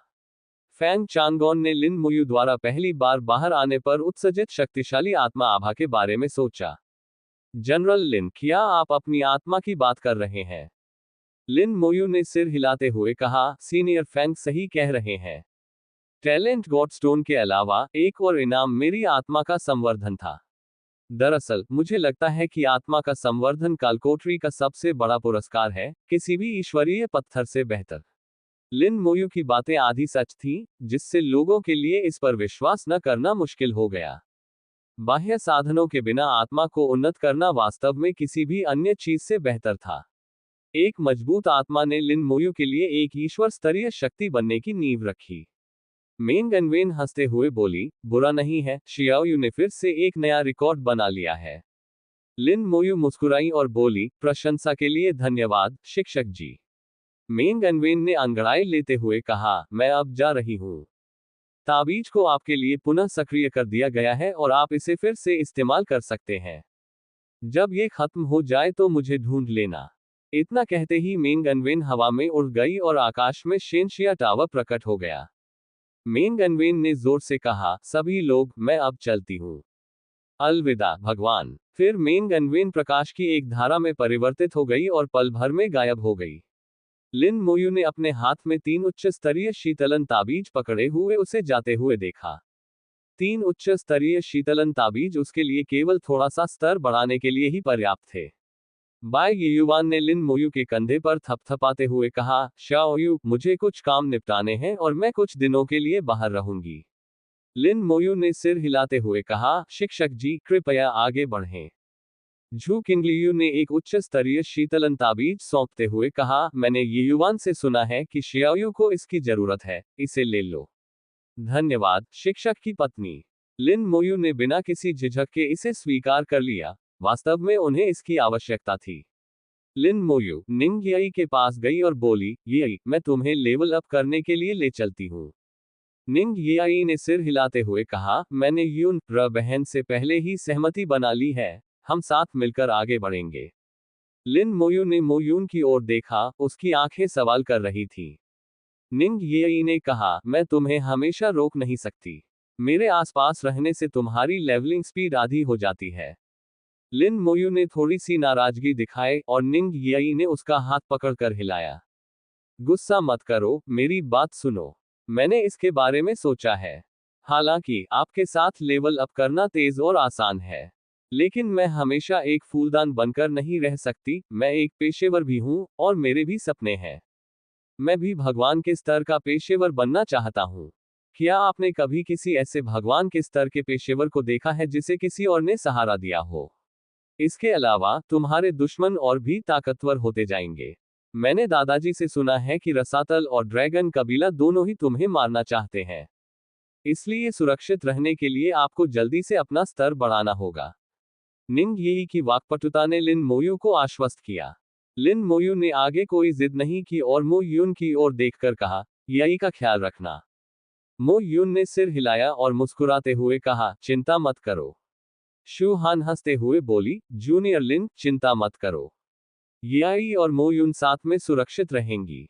निंग यी अचानक शर्मा गई और लिन मोयू के कान में फुसफुसाते हुए बोली, जब मैं 70वें स्तर पर पहुंच जाऊं और अपना तीसरा रूपांतरण करूं, तो आकर मुझसे शादी कर लेना, ठीक है? ये कहने के बाद उसने झट से अपना सिर पीछे खींच लिया, उसका चेहरा लाल हो गया था। निश्चित रूप से कई लोगों के लिए गॉडस्टोन कालकोठरी का अंत हो चुका था, लेकिन गॉडस्टोन कालकोठरी अभी पूरी तरह से खत्म नहीं हुई थी। इसके बाद आम पेशेवरों के लिए चुनौती का समय होगा। गॉडस्टोन कालकोठरी 1 महीने तक बनी रहेगी और सेना इसका प्रबंधन करती रहेगी। अन्य पेशेवर भी गॉडस्टोन डंजन चैलेंज में भाग ले सकते हैं। हालांकि आम पेशेवरों के लिए गॉडस्टोन कालकोठरी बहुत कठिन थी। सामान्य तौर पर कहें तो किसी के भी सफल होने की संभावना बहुत कम थी। लेकिन ये समय अलग था। सबके चले जाने के बाद शी शिंगोन पहुंची। मानव योद्धा प्रकार के पेशेवरों के शिखर के रूप में शी शिंगोन ने सफलतापूर्वक व्यवसाय बदलने के बाद अथक परिश्रम किया, लगभग हताशा की हद तक। इस समय वह 46वें स्तर पर पहुंच चुका था। इतने कम समय में संसाधनों या समर्थन के बिना 46वें स्तर तक पहुंचना आसान नहीं था। उसने दृढ़ निश्चय के साथ गॉडस्टोन कालकोठरी में प्रवेश किया। योजक चिन्ह, योजक चिन्ह, योजक चिन्ह। संपर्क, सेवा की शर्तें।